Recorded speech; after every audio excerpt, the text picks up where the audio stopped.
Hey, Pardon My Take listeners, you can find every episode on Apple Podcasts and Spotify. Prime members can listen ad-free on Amazon Music. On today's Pardon My Take, we have a twofer. We have John Morant and Stu Feiner, the source, your source, Stu Feiner. We went out to Stu Land in Farmingdale, New York, interviewed him. He hasn't been on the show in a few years. Always great to catch up with him. And a great interview with John Morant. We have NBA Finals Game 1. We have, because we don't have a show on Monday, we have Who's Back of the Week and Hot Seat Cool Throne, a little The Match recap, and also Guys on Chicks, and also 2 new producers. So we will introduce them on the other side. But we have a great show for you, back in action, and we're brought to you by our friends at Money Lion. Money Lion, let me talk to you about Money Lion, a badass financial app with 7.5 million users. Listen, life happens. You don't know when life will decide to ruin a good time with unexpected expenses, and that's why MoneyLion, an award-winning financial app, gives its members up to $250 at 0% APR. No questions asked. Does your bank do that? Up to $250 with no interest? That's the backup we all need when life throws us a curveball. Sometimes there's things that you can't plan for. Well, Money Lion is there for you. So go to the App Store and download Money Lion now. Do it right now. Money Lion, like the animal. It is an awesome app. You can download it from the App Store, and you can make sure that you are set up for those curveballs that come your way at any given time. Okay, let's go.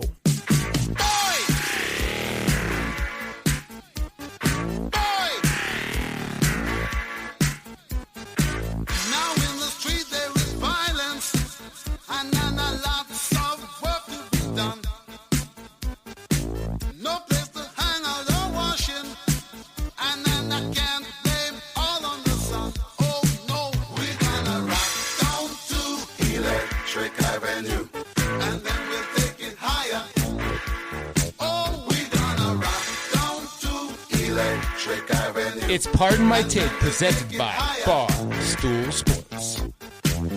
Welcome to Pardon My Take, presented by Money Lion. Go download it right now in the App Stores for life's curveballs. Money Lion is there for you. Today is Wednesday, July 7th. Suns in 4. Suns in 4. Actually, Suns in 3 now. It's going to happen. Suns in 3 more. Yeah, it's going to happen. My analysis of the game comes down to this. Giannis was not as injured as we were told that he was, because just from the start, he went out there and he was the most athletic player on the court. Well, I actually am totally fine with Giannis being put into the Adrian Peterson club of the people that just don't have knee ligaments or regular bodies that are anything like the human body, because he was so injured and then he wasn't. And I don't know what happened in between, but it's just Giannis because he's a freak. I do actually want to do one thing, though, PFT, because we got to talk about the Suns in 4. But because of the way the schedule broke, I feel a little bad for Bucks fans, because Saturday they clinch their first NBA Finals in, I don't know, it's like 40 years or something like that. July 4th is Sunday. Monday's July 5th. No one's really working July 5th either. And then you get thrown into the Valley and you lose Game 1. You had no time to enjoy the fact that you're going to the NBA Finals. You had no time for people to digest the Eastern Conference Finals. So I want to do that for the Bucks for one moment before we talk about how the Suns are going to win this series in 4. Chris Middleton was incredible in Game 6. Drew Holiday was incredible in Game 6. I'm proud of the Bucks for basically handling business when I thought maybe the Hawks. I didn't think Trae Young was too injured to play. Like he gutted it out, but he clearly wasn't himself.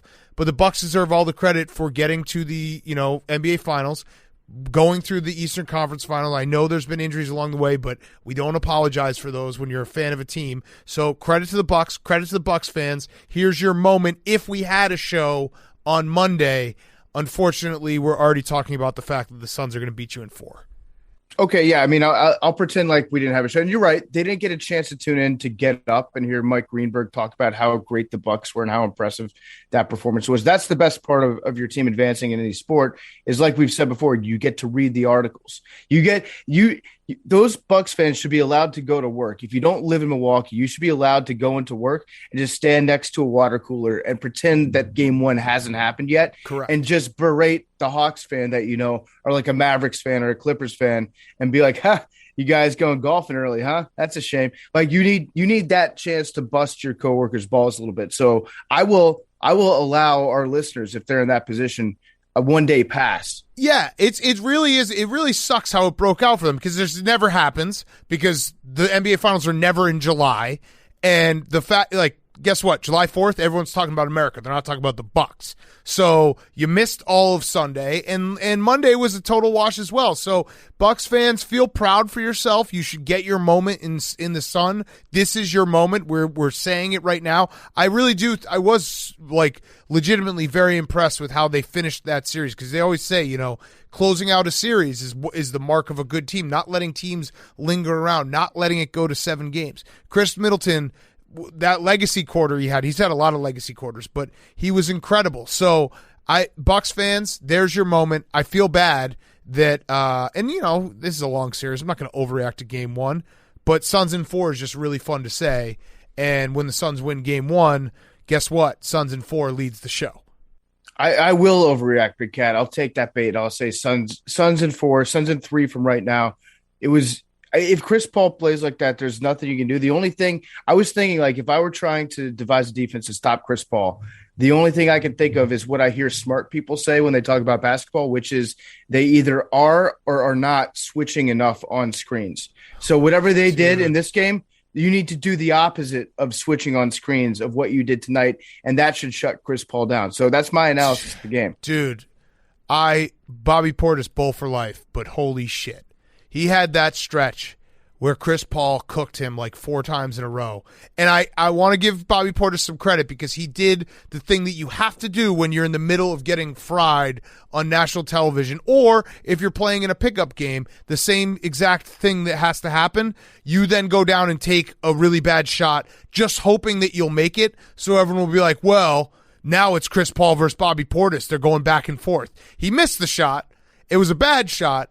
But I respect the fact that he had to take that shot because everyone knows when you get burned multiple times, you have to shoot the next possession. You have to try to even the score. So in your head, you can be like, all right, he's got 6, but I got 2. Like it's not as bad as it looks.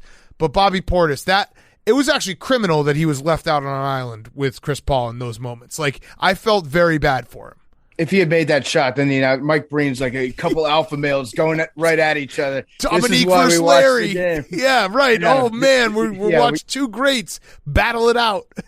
There's another way to get out of that, and that's just fake an injury if you're Bobby Portis. I think I probably would have gone for the fake an injury route. After the time where Chris Paul, he did the Josh Allen thing where he mashed all the buttons with the ball, but he went between both legs, behind the back, I think, with both hands, threw in a couple crossovers, and just absolutely roasted it. At that point, like, he's a witch. This guy is doing witchcraft right now. I can't be expected to defend against that. I'm just going to fake, I got a hamstring. That's a shame. Happens to all of us. And Chris Paul was obviously incredible. And the Suns, though, they had all their big 3 playing pretty much their peak performances. The only thing you could say is Devin Booker was, not great from 3.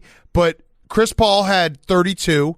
Devin Booker had 27, and then DeAndre Ayton threw in a 22 and 19. Like, he was all over the place. So you can't beat them if all 3 of those guys are playing that way. And so that's where we land. Suns in 4 because of that. Big 4, Big Cat. Campaign played pretty well tonight, too. Also, Frank Kaminsky had 4 minutes. Didn't record a stat, but he had 4 minutes. Hey, guess what? You know what? Everyone who's making fun of Frank Kaminsky for not beating up Pat Beverly, even though that's what I saw, if Frank Kaminsky had fought Pat Beverly there, he wouldn't have been able to play those 4 minutes tonight. He would have been suspended. And so he had 4 points, right? No, he had 4 minutes. Oh, 4 minutes. Okay, easily so he confused. had 4. Yeah. Yeah, that's fine. Yeah, who knows what would have happened? Those are big minutes. What was his plus minus? 0. Okay, perfect. So he helped you tread water for a little bit. Yeah. He had a 4 trillion. Okay. I love it. But the most important thing, Big Cat, is that he was out there for his teammates tonight. Yes, exactly. The only other thing I had from this game, the Suns crowd, that is the coolest crowd of all time. Like, that's what I'm saying.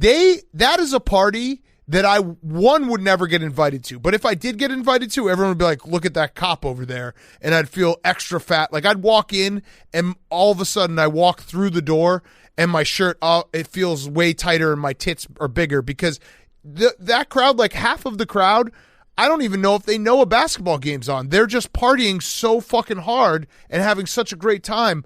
I just love it. Like they all look like they've just been toasting in the sun, maybe a little bit of ecstasy, and then just ball out with the boys. You're right. With the Suns crowd, they seem awesome. They seem like the greatest group of fellas to ever watch a game with. And they just remind me kind of a Los Angeles crowd. If like all the Laker bros were really into BMX and dirt bike racing, and there were just not enough good tracks in LA, and they like to do designer drugs a little bit more, then they move out to the desert. And those are fun guys to party with. And it's definitely the look of a crowd that is just thankful to be in air conditioning. You can tell that, like, more than anything, if you get 30,000 people from the Phoenix area in a building that has a moderate climate, they're just going to go nuts because they're comfortable. It's actually a great point because going from the summer heat all day into air conditioning is actually the greatest drug ever created. It really does change your entire mind, or whatever. What is it? Your mind psychology. That's not the right words. It's late. By the way, check in. It's almost midnight, so my brain's not working. But it is the greatest drug ever. So you're exactly right. And then on top of it, they're probably doing drugs. I don't know my LA towns very well, so probably people will roast me for this. But it's like if the Lakers played all their games at Long Beach. I think I nailed that. I think I nailed that. I'm going to say it's as if everybody from Bakersfield lived in Kauai. Kauai? Is that the island? Like or the island player? Of Kauai. Oh. The island of Kauai. Okay. I can see how that might be difficult to comprehend because there is a player named Kauai. Kauai, yeah. Yeah, and he does, like, living in his mind would probably be the absence of thought. Yeah, you would just feel like you're in the Matrix at that point. Right. Last thing on this game, we did get LeBron's tweet after the game. 1 down, 3 to go, CP3. At this point, I'm excited to see what LeBron's Instagram post is going to be like after the Suns win the championship. I'll just say it right now. If the Suns win, LeBron should get a ring. Absolutely should get a ring. Absolutely. CP3's best friend. Listen, LeBron is putting this team on his back, Big Cat. He is willing the Suns to an NBA championship. I wouldn't be shocked if LeBron gets on one of the floats. Yeah. Like, just to be there. Yeah. Yeah. Like, he'll basically, like, he shares enough business connection. He's basically Chris Paul's manager. So you usually invite, like, your managers or your reps, your PR guys. They get to hang out during the parades. Absolutely, LeBron should be there. He should get to drive one of the funny little cars. Yes, absolutely. All right, so other things we're going to get to. The match. It happened. It was bad. It was good, but it was bad. Like, it's actually I like the idea.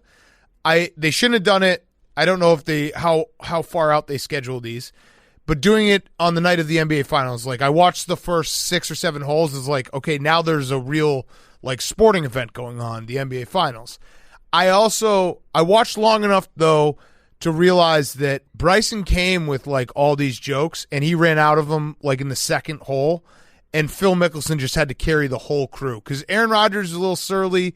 Tom Brady, like, I think he's got some jokes, but then he runs out as well. Phil Mickelson he's the guy. He's the guy who makes the match go, and he gets all the credit in my mind for being just, like, fun to be around. He even he tried to do a bet with Bryson, and Bryson, like, couldn't understand the concept of it, which was very funny. And also my favorite moment was when Brady was, like, deep in a sand trap, and Phil Mickelson was like, yeah, it's pretty straightforward. You're just going to, like, hit it out of this. It's like, Phil, you're one of the greatest, like, sand trap players of all time. And you're just like, yeah, dude, just swing the club and it will go towards the hole, and then we'll putt it and we'll be going on to the next hole. Yeah, Bryson definitely rolled up with, like, a Google Doc just filled with everything he wanted to get off his chest. And at the end, he did save one. He saved one thing for the very end, which was he wanted to make a San Antonio joke to Charles Barkley. and he was able to squeeze that in. He almost forgot because he was approaching the last hole. And you could tell that, like, okay, if they make this putt, they're going to win. He was like, I need to get this one in under the wire because this was the one piece of gold that I want to save. But yeah, he was ready to go with, like, he had his knee slappers. And I was rooting for the course personally. I don't know about you. It was a beautiful course. Beautiful. I was hoping that Bryson was going to get eaten by a bear on live television. I mean, I thought, like, no joke. I'm not even kidding. If Bryson DeChambeau had been killed and eaten by a grizzly bear during the match, that would have been the funniest thing that's ever been played on television. And Aaron Rodgers wouldn't have tried to save him because they were not like friends and they were not really friendly at all. And the other great moment was Gronk calling in, and in perfect Gronk fashion, he like didn't realize that when he called in, everyone could hear what he was saying. And he made like a comment about Aaron Rodgers retiring. And then Aaron Rodgers was like, what was that, Gronk? And he's like, oh, I didn't know you were on the line. It was like, of course Gronk doesn't understand this concept. But overall, it was good. I just wish they should have played it in the middle of the day on Monday when there was stupid Rob Manfred didn't have any baseball games going on. And everyone was like, hey, there's no sports on. Play that. That's when, like, it's a great concept. It just needs to be played when it's not up against any other real sport because I just won't pick the match over a real sport. Well, they definitely scheduled it a long time ago because this, in their minds, was going to be when there was, you get a little break from sports for a couple of weeks in mid-July. So they thought they had that scheduled out perfectly, but it turns out that because of COVID and all that stuff, everything got mixed around. But yeah, it was fun. It's like fun hearing Phil Mickelson talk shit because he's like so naturally good at it. You can tell that like all this stuff is just like how he normally acts, even when microphones aren't on him. Maybe he's not dropping as many C-bombs as he normally does, but it's definitely stuff like this is how Phil acts just all the time. That's why they call him Fig Jam. The fuck I'm good, just ask me. That's his actual personality, like 100% to a T. I back to the course just real quick because the mountains in the background, I realized you can put mountains behind any sporting event and it makes it so much cooler to watch. Like when they play that Thursday night game or something out in Utah during football season, and you get a glimpse of some mountains.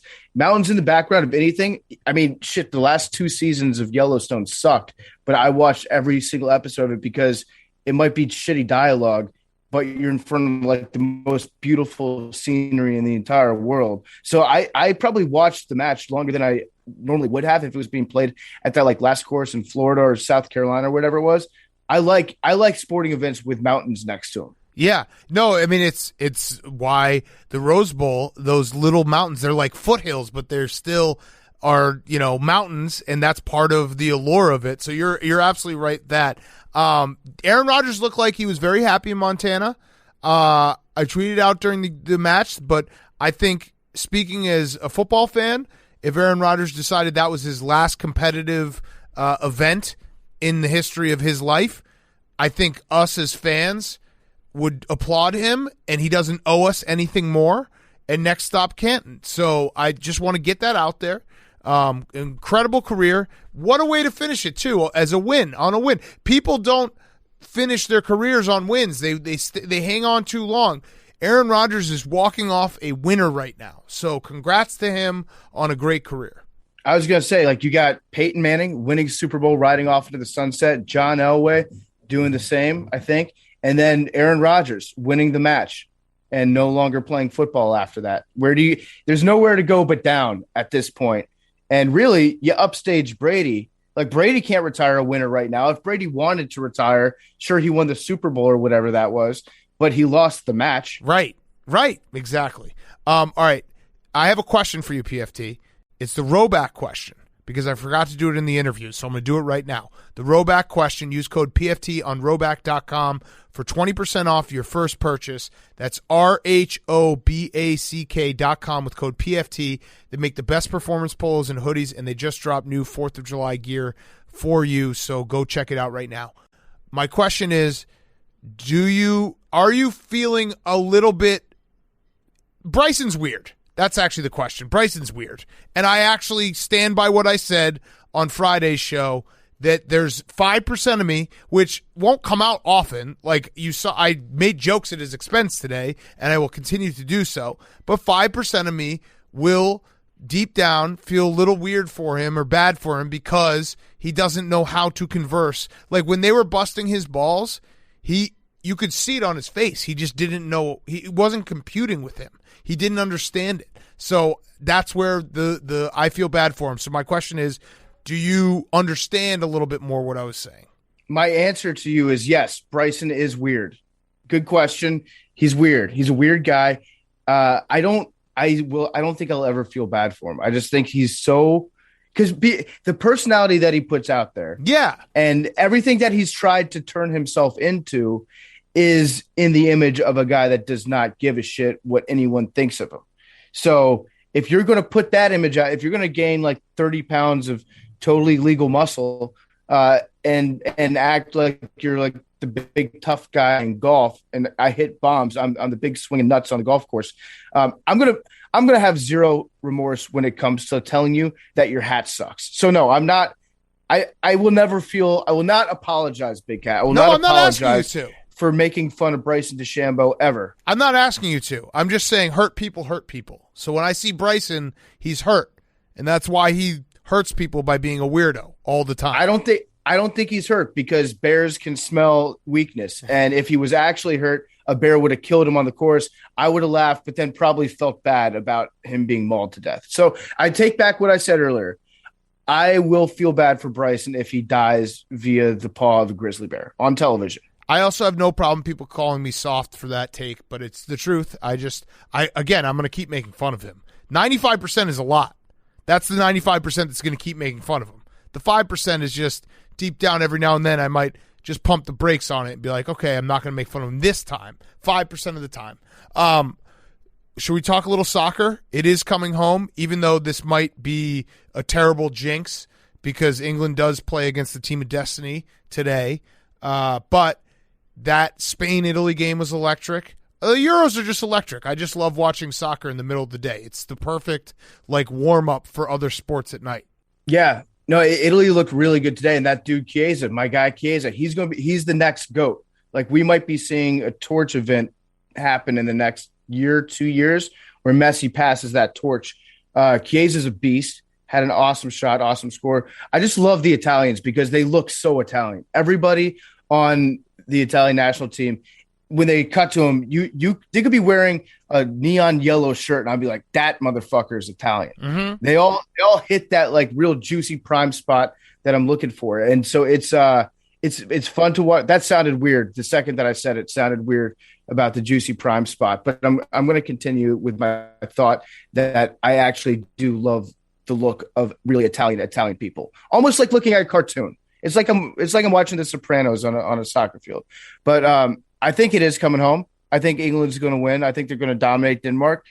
And I think that Italy versus England on Saturday this week? Saturday. That's up in the air. I heard somebody say it's coming Rome if Italy wins. So it's coming home versus coming Rome. Basically, what you can set your watch to is the most heartbreaking possible exit for Italy. The most heartbreaking possible exit for England will happen. And so now I think that would be losing in the finals to Italy. I don't think that they're going to have any problem with Denmark because they're not really a team of destiny. The guy's alive.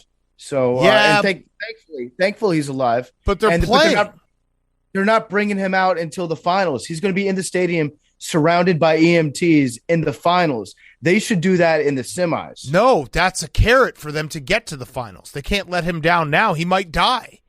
Yeah. I don't know. I don't see it happening with Denmark. Although the players from Denmark, when they talk, it always reminds me of Morten Andersen with that crazy cool accent that you never hear.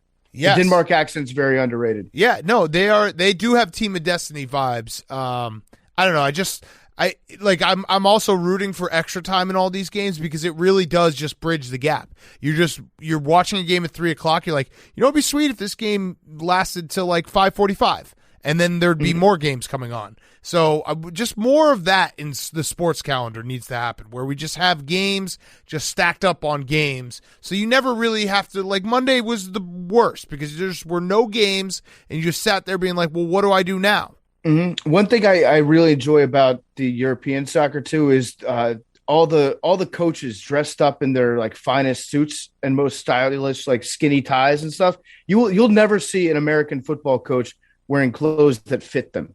And every single European football, I call them managers, they all look like they came directly from the tailor out onto the field. They're either Bond villains or like 80-year-old guys that look like they should probably have died a long time ago. And then if you like tweet their name and we're like, oh, you don't know about him? He had the golazo of 1964. And they'll like tweet that at you and be like, how could you not know this? So yeah, right. And I think the Italy manager was wearing jeans, which I fucking love that. Yeah, no, you're right. It's like usually a really old former player of the team that has like one last chance to secure his legacy as a coach. Right. Or else people are going to be like, you ran the national team into the ground. So he's always really nervous about that last one. But I have a question for you about England, because we've been saying it's coming home, which I still firmly believe it could be coming home. When did England become so likable as a country? Ooh, probably troops. Yeah, Troops. He saved England. He saved England. Yeah. So actually, no, Barstool saved England because we hired troops. All right, congratulations to us. We say so. World War I saved your asses. World War II saved your asses. Meghan and Harry left. Barstool came in. We saved your asses. Yeah, I think also The Crown, that show on Netflix. People got really obsessed with that shit. It's also because they lost a lot, and they lost very politely. They hit almost a fast forward button on becoming lovable losers. They became like English soccer fans became Bill's Mafia. Yeah. Just by being so polite over the course of the years where they had these heartbreaking defeats that now you want to see them redeem themselves. I also think that it's like a fan base that can never get tan. You kind of feel bad for them because they'll never get to like their peak hotness. You know what I mean? Like, you know, what you look like in December or January when you're looking ghostly and it's like, oh, you see a picture like, oh, that's gross. I need to get tan. Like you have a peak level of your hotness, and that is in the middle of the summer when you get a nice tan. Whereas England, it's like none of those people can get tan. So they just are, they're always at this level of, ugh. Whoa, yeah. Are you like, can I put my hand through you? Like, you look like a ghost. I'll take it one step further. I think if you live in England, you're never going to be truly happy with anything. The entire island, you can have like some good stuff happen to you at work, but at the end of the day, like your job probably sucks. It's gray outside all the time. You're not ever going to be like really psyched in every facet of your life if you live in England. So why not throw the lads a bone every now and again and let them win a Euro? Think about it. You drink warm beer and eat beans every day. Right. Like, life can't be good. Life can't be good if you can't get tan, you drink warm beer and you eat beans. That's not a great, like, that your peak is not peaking that high.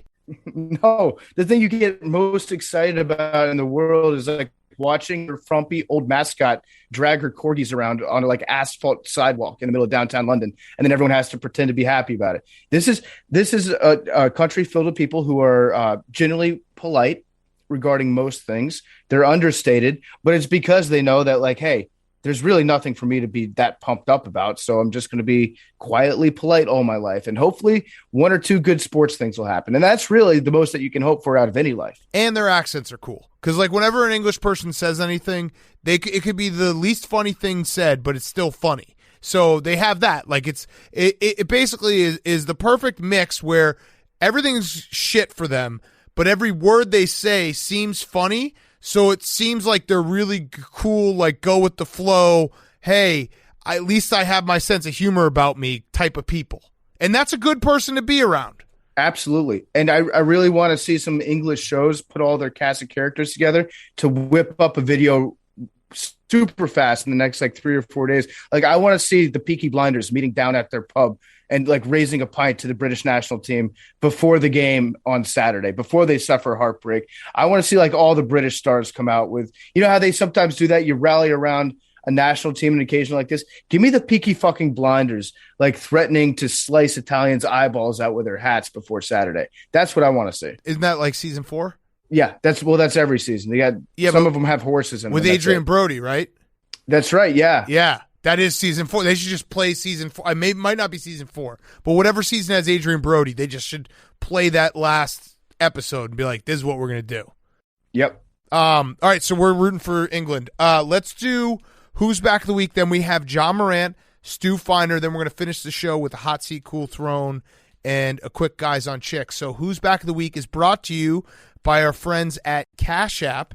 The stock market is back, investing through Cash App, buying and selling Bitcoin. And, of course, when you download the Cash App and enter the referral code Barstool, you'll receive $10, $10 for free, $10 to the ASPCA. Download the Cash App now and do it right now from the App Store, Google Play Store today. The Cash App is back. Okay, what also is back is vacation is back.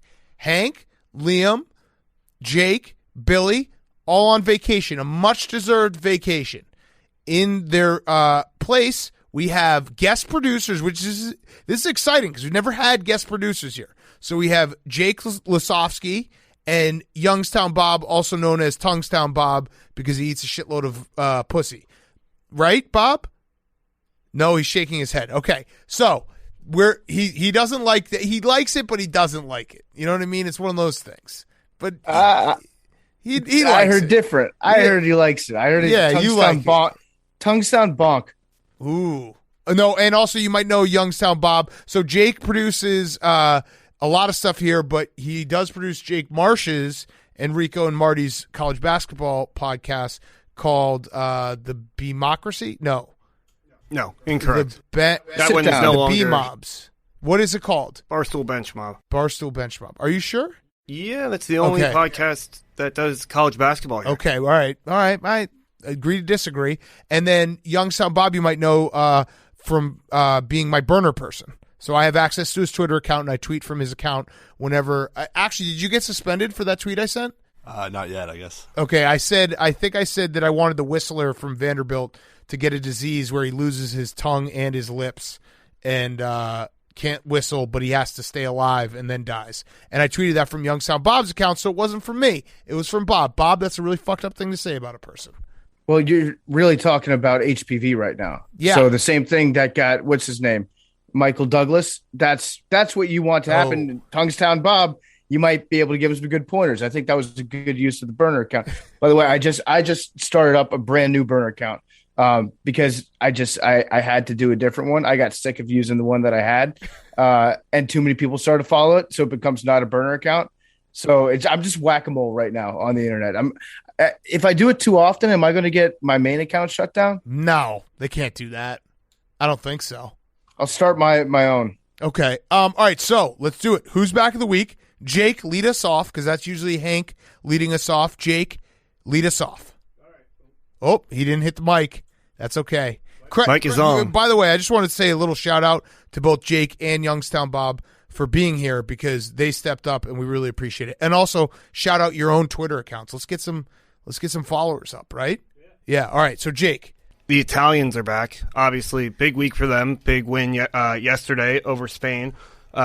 Late last week, the trailer for Many Saints of Newark dropped. Oh. Sopranos prequel. Yep. And then also this weekend, a big return for a Italian that we know here, hanging his jersey in the rafters for the third time. Yes. Rico Bosco returning to DJs. Yes. So just an all-around big week for Italians. I love it. Are Italians having a moment? Dan Patrick's, not Dan Patrick. What's his name? Danilo Gallinari? No. Mike Tirico is getting ready for the Olympics right now. So that's there it is. That's big. There it is. Italian. I think the Italians are having a moment. It would be funny to think about what would happen if you were like going into audition for the role of James Gandolfini's son in the Many Saints of Newark, and then you see like the other person that's auditioning for the role is his actual son. Right. Yeah. I think I'm kind of fucked on this one. Yeah. Give it the old college try. All right. Good job, Jake. Jake will also have a hot seat, cool throne, so get excited for that. Youngstown Bob, which, by the way, this is the first time we've had a true blue Cleveland Browns fan in on PMT, like producing PMT. So that feels good. Honored. You want to give us, before you give us your who's back, give us a record prediction. I'm thinking 11 wins regular season. Nothing crazy. Okay. I have too many friends that think we're going to win 14. They're insane. Okay. Okay. But I like that. I like that. You do realize you said 11 wins, nothing crazy for the Cleveland Browns. But 17 games. Yep. Fact. 11 in six. There it is. 11-5-1. 11-6. And okay, so Bob, give us your who's back. Who's back is Vacation Hank. Oh, we're not supposed to make those jokes. It's not a joke. He's on vacation. That's true. That's not a joke. That is Hank deserves a vacation. He's on vacation. That's a good point. Did you guys take a vacation this weekend? No? I went home to Cleveland for about like 4 days. Hell yeah. I had to move. Jake had to move. That's not a vacation at all. Not a vacation. Did you go to Put-in Bay? I did not, but I saw Eddie the day before he went. Yeah, and that's a fucking scene. Yeah, I've never been. Oh, fuck. All right, we got to get you there. All right, PFT, who's your who's back? My who's back of the week is the Reefer. The Reefer's back. Sha'Carri Richardson, she was going to set the world on fire. She was going to dominate in track and field, got busted for smoking the reefer. So she is not eligible. She's ineligible to compete at the Olympics. And I think she was also today officially left off the 4x100 meter relay team. So she can't run the 100. She can't do the 4x100. It's so stupid. It's funny how the World Anti-Doping Association considers marijuana to be a performance enhancing drug. Like that's beating the final boss on advanced level. Like once Madden gets too hard and you finally have that like 17-0 season on all Madden mode, that's what she's trying to do just by smoking a little pot and then trying to run fast. That to me is like the most impressive athletic feat of them all potentially. It's been so many days since we had a show. We missed some things, but Emmanuel Acho's tweet needs to be at least thrown out there for the takies are coming up, but he said legalizing weed in track and field competition is all good if you're running in a straight line. Legalizing weed in track and field competition is terribly dangerous if you throw the javelin. Where do we draw the line? So he not only he came across as a narc, a loser, and just really bad thinking all in one tweet. And he's definitely never smoked because I don't know. I don't think anyone's smoked and been like, let me start throwing this javelin at people. Does he think weed is like heroin? Yeah, no, he thinks weed is LSD. So it's a common trait of the mind of somebody that's never actually smoked weed is that you think that if you get high, you see what you like. If you're watching television, you see somebody having an acid trip with the kaleidoscope eyes. You see the world as basically an animated Beatles cartoon if you take a hit of marijuana. And so it's very clear that was it Emmanuel Acho? Yeah. Or was it yeah. Emmanuel Acho, he's the guy that's doing The Bachelor, right? No, he's doing he has a show with who the fuck does he have a show with? But I think he was doing The Bachelor. Marcellus Wiley, I think. Okay. Well, yeah, he's never smoked weed. Somebody give Emmanuel Acho a joint and then see if he can actually show up on television to complete a sentence. I want to see it happen. I get that it's a rule that you're not allowed to smoke weed and then compete in Olympic events. So obviously she shouldn't have done that. And she even owned up to it. She was like, yeah, I fucked up. I made a big time mistake. But I just want to say, if you're actually high competing in an event, it's awesome. It's incredible. It's the coolest thing you can do. Yeah. It's incredible. It's incredible that you were able to do that to make the Olympic team while high. So yeah, just send her that. Why don't we have a high Olympics? Oh my God. Yes, absolutely. 100%. I would love to have the high Olympics. It would be hilarious. You can get Sha'Carri Richardson in an equestrian event riding American Spirit. Yeah. And people would just be we'd have, what we'd do is we'd get people just running out into the field and throw javelins at them. Yeah. That'd be fun. That sounds amazing. What you're describing right now is American Gladiators, which I also think that they should have in the Olympics. Yes. All right. My who's back of the week is the one and only Joey Chestnut, the greatest athlete of all time. I think some people think I'm being facetious when I tweet this every July 4th, but I really do think pound for pound he is the greatest athlete of all time. Maybe you could say Secretariat, but I don't. Yeah, no, I think Joey Chestnut has won 14 titles now. 14. No one has ever won that many titles at anything. They showed it. Rafael Nadal has won 13 French Opens, which is cheating because it's clay. Joey Chestnut just ate 76 hot dogs in 10 minutes. The only time Joey Chestnut got beat was because his fucking fiance broke up with him a week before the competition. He is the greatest athlete of all time, and I thank God every day that I am alive on this earth at the same time as Joey Chestnut. Like, that's how incredible he is. I think he goes 1, Secretariat, 2, Cousin Junebug, 3, Joey Chestnut, and then 4, the disc golf guy that hit that shot the other week. That I already forgot his name, but that guy is the 4th best athlete of all time. You're right. It's amazing. Year after year, it's death, taxes, Joey Chestnut. Yeah, he's a marvel. Like, and when he retires, 20 more championships down the line, I don't think we'll ever see another guy like Joey Chestnut. Like, I don't think he beats everyone. Do you see that? I don't know if you watched, but there was this fucking guy who was talking all this shit, and he got beat by like 25 hot dogs. It was incredible. Like, it's not even in the same realm. You're not even in Joey Chestnut's. You're not on his block. You're not in his city. You're not in his state. You're not on his country. You're not on his fucking earth. He is one of a billion trillion. Joey Chestnut's the greatest of all time. I bet Emmanuel Acho would be like, if you just let me smoke a little weed, I could go out there and eat 100 hot dogs because of the munchies, man. Yeah. Like, yeah, Joey Chestnut is absolutely he's a monster. You don't tug on Superman's cape. I don't know why somebody would choose to talk shit to Joey Chestnut on the day that he goes out there every single year and does stuff that even he thought was impossible the previous year. Yeah. The only other guy who is close to as impressive is I think it's Badlands Booker, who chugged a gallon of lemonade in like 35 seconds and then competed in the hot dog competition. And it was the perfect combo of like dudes rock and America rocks. Like, what are we even doing here? I don't know, but it rules. Mm-hmm. It's a great celebration of Americana. Did I ever tell you about the time I ran into Badlands and Joey Chestnut at a strip club? No, I think so, but tell it again.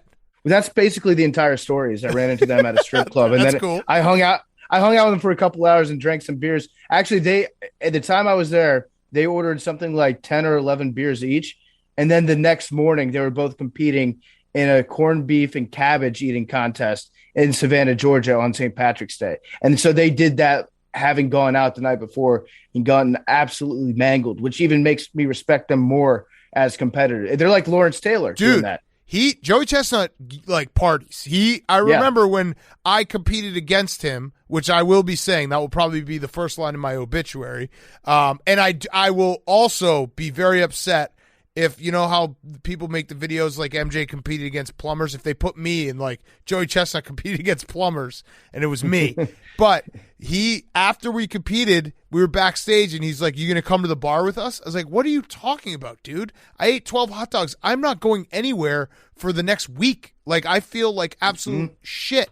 And he's like, "No, you go back, you take a quick nap, and then the best part about it is you can drink so much tonight because you have that base." And I was like, "You're not human. You are not a human being." So Joey Chestnut, he is the GOAT. I just need people to respect him more. He quite literally is built different. When people say that word gets tossed around a lot, Joey Chestnut is built different, plain and simple. And people always say, hang it in the Louvre, hang this or that in the Louvre. We should hang Joey Chestnut in the Louvre. Yes, his intestines. As a person. His intestines. As a person. Yes. Yeah, like the bodies exhibit that you see where they like take out the digestive. They should have his entire digestive tract from teeth to butthole just nailed to a wall in the Louvre for the rest of time so that we can all take our kids there and marvel at it. Oh, man, I love it. All right, let's get to our interviews. We have John Morant up first. We also, speaking of John Morant, I think, are we doing a card rip? Are we ripping cards? We're gonna rip a pack, buddy. Ooh. We're gonna rip some serious packs. We have a new sponsor alert. Wait, I want to hear what Youngstown Bob's new sponsor alert sound is going to be. Here we go, Bob. I don't know what that means. You just, when we have a new sponsor, we do a sound. Hank, do a sound. Oh, yeah. Oh, nice. Hell yeah, I like Bob. that. Yeah. Okay. All right. Oh, yeah. We got a new sponsor. It's Golden Auctions. Maybe you've heard us talk about them. If you collect sports cards or memorabilia as a kid, they're back in a big way. So if you want some extra cash, your cards might be worth a few bucks. Now is the time to head up to your parents' attic. Take out that childhood sports collection, see what it's worth. I know I've got a couple King Griffey Jr. rookie cards. Got a few Shaq rookie cards. I've got some nice ones. I need to see what they're worth. I used to always go to the store and get the Beckett's guide and then look and be like, oh, my Randy Johnson 4th year card is appreciated 25 cents. I need to look at what my entire stash is worth at this point, and Golden Auctions is the place to do it. It's the leading marketplace for trading cards, collectibles, and memorabilia. And they're currently running an auction with more than 1,000 items across all sports, but we are excited to be partnering with them in a big way. They're selling packs in a box of 1996 Topps Chrome basketball. So it's Topps Chrome basketball from 1996. It's a $20,000 plus box. These packs are going to be opened live in a special box break with our crew and King Golden. He's the CEO of Golden Auctions. So go to goldenauctions.com. That's GOLDIN auctions.com. Register, choose Barstool Sports from the drop down, and bid on a pack. Lots 15 to 35 in the auction. So it's lots 15 to 35 in the auction. You have until July 10th to get your bids in. It's going to be an awesome breaking event with a chance to pull crazy rookie cards. That's the year they got Kobe Bryant, they got Steve Nash, they got Allen Iverson, and much, much more. So check it out at goldenauctions.com, GOLDIN auctions.com. Oh, yeah. Okay, we now welcome on a very special guest. It is NBA superstar. I'm going to call you a superstar. Ja Morant. He has a documentary out called Promised Land. It's on Crackle now. It's free to stream. It's about the rise of Ja Morant, reigning NBA Rookie of the Year. So thanks for joining us. We appreciate it. I do feel like we're part of the real media because you're sitting with the backdrop of the Grizzlies press conference room. What are you doing at the facility? What are we working on this summer? Because I know that's a big thing that everyone says he's got to work on this, got to work on that. What's the Ja Morant 2.0, 3.0 for year 3? I'm here to work on everything in the weight room and on the court. Love it. Yeah, I like it. One thing I think that we as journalists need to do a better job of, and maybe just the NBA in general, their statisticians, is keeping correct track of your statistics. Because I feel like you get hosed sometimes. I know that you've talked about this before, but my favorite part of your game is when you throw up a lob pass and they accidentally count it as a shot, but it's actually really just a pass. Or you throw it off the backboard and that goes against your field goal percentage. And I feel like we need to figure out a way where you can let people know that, hey, I'm passing this ball, I'm not shooting it, so you can get credit for a few more assists here and there. Have you thought about that? Definitely. Obviously, I can't control that. But me and my teammates, my bigs have that connection to know when I'm, doing that. Obviously, it's just having the ball drop right in front of the rim for them to, be able to finish it. Yeah, I think maybe if you say, as you're passing it, if you say dime, as you're putting it up there, we can go back, we can review the film, and make sure you get credit for that because every assist counts. Yeah, I need all my assists and my field goal percentage higher. Yep. You actually need our friend Kirk Goldsberry has a stat. You have your team scores the most when you miss in the paint of any other team. 11% of the time when you miss in the paint, your team scores off that rebound. So that should count as an assist too. Should count as 2 if we're being honest. Okay. Yeah, now we got – all right, this is a good way. We're juicing up the stats. You will win every single award because you'll have 30 assists a game. What would you consider yourself part of the float GOAT revolution in the NBA? All these guys, young guys with unbelievable floaters? Of course. I feel like, it's something that I've been working on, something, that allows me to, not absorb, a lot of contact, just stopping, right before the defender and just shooting the floater. And I feel like, I shoot and make floaters at a high level, so I should be, in that category. I like it because it does feel, basketball has evolved over the years, and obviously the last 5 years, people taking bombing three-pointers and efficiency, and you got to either shoot it at the rim or you got to shoot a three-pointer. But I think the floater might be the answer to the lost art of the mid-range jumper. The floater is the new two-pointer that's most efficient. I feel like both, just analytics and numbers, say, those shots aren't efficient, but as you can see, it's a lot of people, in this league who, use floaters or, pull up tools and, make them at a high level. So, how much do you listen to guys on the analytics staff or people who put numbers in front of you? How much is it like finding the balance of, hey, I'm just going to go play basketball versus, oh, this is actually good knowledge. I got to try to implement this in my game. I actually don't listen to them at all. There we go. Really just going out there and playing my game. Perfect. That's a perfect answer. I appreciate that a lot. I feel like that's something that it could be useful. Like the coaching staff could figure out ways to put you in good positions, but you don't want your players, like, I don't want any basketball player thinking about a number while they have the ball in their hands. Like, I want it should be second nature. A good shot is one that goes in. That's what I always say. That's the only thing that matters. Yeah, layup counts as two. You had a quote. We love this quote. You said your dad was your first hater. Is he still a hater of you? 100%. I think when I run Rookie of the Year, his message after was, "Good job, you still suck." I mean, ain't too much I can do, to make him say something positive. So. Yeah, has there ever been a time when you've done something he's surprised you? He's been like, "Son, I'm really proud that you just accomplished that."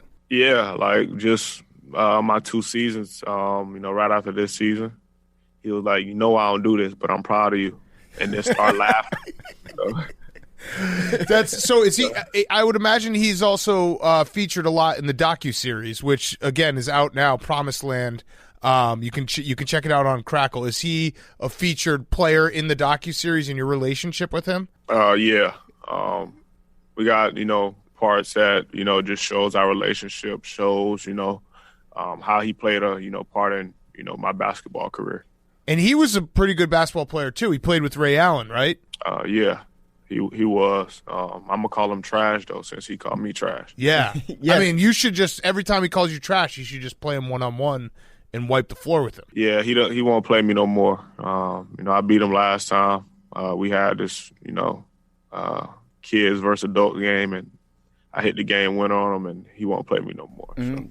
Do you remember the very first time that you beat your dad in one-on-one? Nah, once I, got a little taller and, more athletic, he would never play me one-on-one. But when I was younger, he would, but he just posted me up and was just laying the ball up, so I couldn't do too much. Yeah. So he just decided he would quit. He would stop playing rather than have you whoop his ass every time. Yeah, he ran from the smoke. Talking about another hater, you probably don't remember him, but we have a coworker, Marty Mush, who you actually said appreciate the extra motivation after you won Rookie of the Year. He said if you watched that game, I think this is talking about a game in the bubble. If you watch that game, you can't tell me that John Morant is good, doesn't look for teammates late in the game, and can't hit the big shots. Sad that people can't tell the truth. He said you would never win Rookie of the Year. He's a big Duke fan. So do you actually get motivation from random people online? Yeah, I get motivation from goofies that say some crazy stuff. He is a goofy guy. He's very goofy. And he actually had to shave his head because you won Rookie of the Year, but he didn't even shave his head right. That's how goofy he is. Yeah. He can't use a pair of clippers. He should have just shaved it right down the middle. Yeah. Reverse mohawk. Just continue being the goofy guy. Yeah, I mean, so how much of that also, and I would imagine you get into it in the docuseries, but how much of like being a guy who was overlooked by the major programs,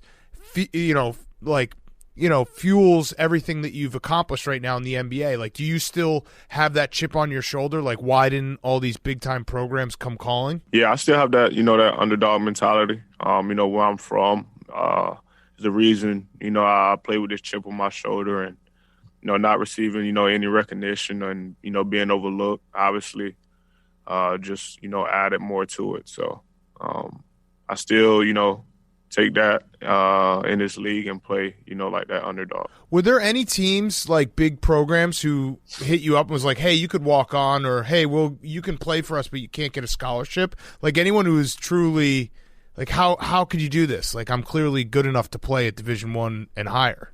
Nah, I feel like if they did that anyway, I probably wouldn't have responded. Yeah. If I had offers, so ain't got time ain't had the funds to pay for no college. Why do you think that was, that you didn't get recruited by those schools? It seems stupid in retrospect, doesn't it? Like, I know you probably had the confidence in yourself all along, but was there something about your game that took longer to develop than maybe other players that were your same age? No, I just, honestly, if we're being honest, I just felt like, everybody was just, riding the same wave. So if it was a player that had been talked about, everybody was just focused on them. Because it was times where I played against, top players who had almost every D1 offer and would have like 30 and win the game, and, they wouldn't do nothing and still no offer. So honestly, I don't know what it was. Maybe they just didn't like me, but I'm glad, Murray State, offered me that scholarship and, helped me get to this point. Maybe your dad talked to the coach and was like, hey, my son sucks. Don't offer him a scholarship. Like, don't worry about it. He cannot play at all. Probably so. You played with Zion for 1 year at AAU, right? So what was the worst you guys beat a team? I would imagine it was pretty easy. Man, it was, plenty of times where we would win by 40, 50. And it wasn't many times, we would lose a game either. So that tells you that. I would imagine, like, playing AAU with Zion and throwing him lobs was pretty goddamn fun. Pretty easy, too. He made me, look good. All you got to do is just, throw the ball by the rim and, he go get it and, do what he do. Did you guys ever break a backboard? Nah, I don't think so. Bend a rim, something like that? We missed that about the old NBA. We missed the age where you could just tear a rim off a backboard. Yeah, I don't think we ever broke a rim, but I'm pretty sure it was times where a couple of those rims was mad at Zion, for sure.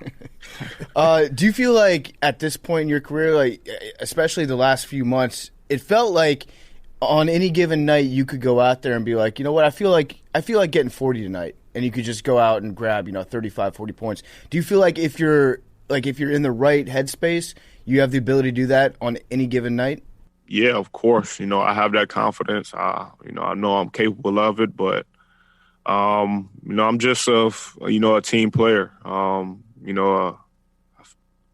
put myself as a real point guard. I pass first. Make sure I get everybody involved. But it's also, you have to, read the defense. So if they're trying to, take my teammates away, then I know I have to score more. So, has Grayson Allen ever accidentally tripped you in practice? Nah. But ever come close? Like, have you ever looked at him like, hey, dude, that was close. Like, I know what you're thinking. You wanted to trip me. Nah. I don't look at, Grayson as, one of those players. But if it happens to, anybody, I'm riding with him. Okay. That's a good teammate. Yeah. That's a great teammate. Has he tried to get you to slap the floor on defense? If he tell me to, I will. You have a lot of Duke guys on your team, right? Like there's three. Yeah. Tyus Jones on the team. Like Justice Winslow. Yeah. Yeah. I hate all of them. So we have those, battles, but we got two Michigan State, 2 Gonzaga, you got Oregon, UCLA. And Murray State. Yeah, Murray State. I love that. Yeah. But, yeah, we all know Murray State would have beat all of them. So. Yeah. Absolutely. What was that like when you were in college and, like, you really your last year there was just insane, the numbers you put up. You were like, everybody knew, like, Ja Morant was going to come out and he was going to take over the game. They had to throw some pretty crazy exotic defenses at you, like box and 1 or triangle and 2. Did you ever – what was the weirdest defense that they ever tried to break out to stop you in college? I have to say Alabama. As soon as I crossed half, they just ran 2 people at me to trap me to get the ball out my hand. Still end up with 38, so it ain't work too much. I love it. One more question about the docuseries. What made you want to do it? Because it feels like some people be like, hey, you're only year 2. Are you going to redo it again, in 5 years when you win an MVP? Like, what made you want to do it right now? Really just to, be able to tell my story, go deeper into my journey. Obviously, it was, many years before, I got to the league that, plays a part in this documentary. So being able to just tell, how I went from, a small-town kid to, the number 2 pick to, winning Rookie of the Year. You couldn't dunk until your senior year of high school. Was that? Do you remember your first dunk being like, "Holy shit, let's go! I'm ready"?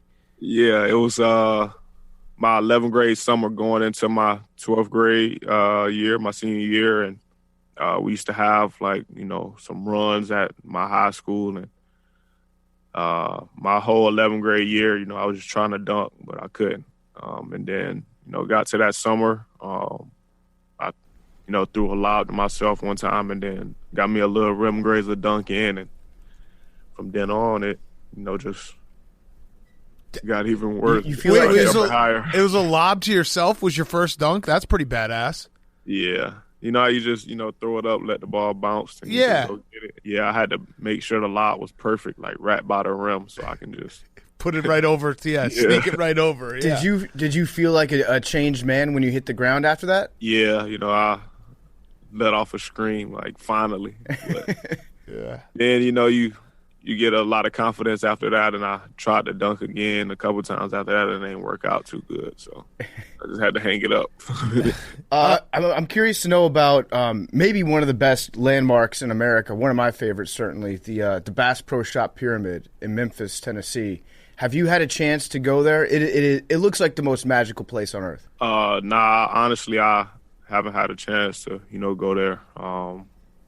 It's kind of tough for me. I just can't, live a regular life and just go out in public like that. They should roll out the red carpet for you, though. They should put you on your own little boat. They have a lake inside that thing. It's crazy. Yeah, I might have to check it out, man. Highly recommend. I can't swim, though, so I need a life jacket. Is the beef officially squashed between you and Andre Iguodala? I don't beef with nobody, man. I mean, you guys were beefing. Somebody beef with me, they beefing by themselves. You just happened, like, you definitely helped out with it was a story, what was it, was it last year, when he sat out, and then everyone goes crazy on Twitter. I mean, it's fun, it's entertainment for everyone who's watching, everyone who's an NBA fan, I feel like also is a fan of NBA Twitter and guys being a little more outspoken. Do you not care when people come back at you and stuff like that? Like, I love the outspokenness.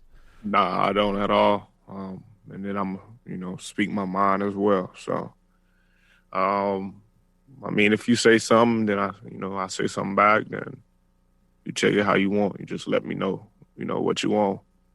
Okay. Mm-hmm. So no beef right now with Andre Iguodala, but also kind of beef. Nah, I ain't beefing with him. What if he said, like, I'm currently in a beef with Ja Morant? Would you reciprocate the beef, or would you just be like, you know what, you can beef me all you want. I'm over here, I'm going to beef myself. He'll be, just beefing by himself. Okay. I had one last question. So the Memphis throwback jerseys, love them. The old Vancouver Grizzly jerseys. Do you guys play better in those jerseys? Because I really think you have to, right? Yeah, them jerseys, are kind of tough. So, you walk in the locker room and you see those jerseys in there, you get hype. Me, I feel like, look better, you play better. Yeah, mm-hmm. I really do think that's true. I mean, it's obviously not like it doesn't change that much, but if it's a little bit, like a percentage-wise, 1%, 2% playing better just in looking in those jerseys, you should wear them all the time because I am convinced you guys play better in those jerseys. Yeah, for sure. We got a couple tough jerseys in the collection. Yeah. My last question for you. Just curious, like, so you've accomplished a lot, right? You've got your docuseries coming out. You've got Rookie of the Year. You've checked off a lot of boxes. What are your goals for the next 3 years? Do you have a plan? Like, this is what I want to accomplish?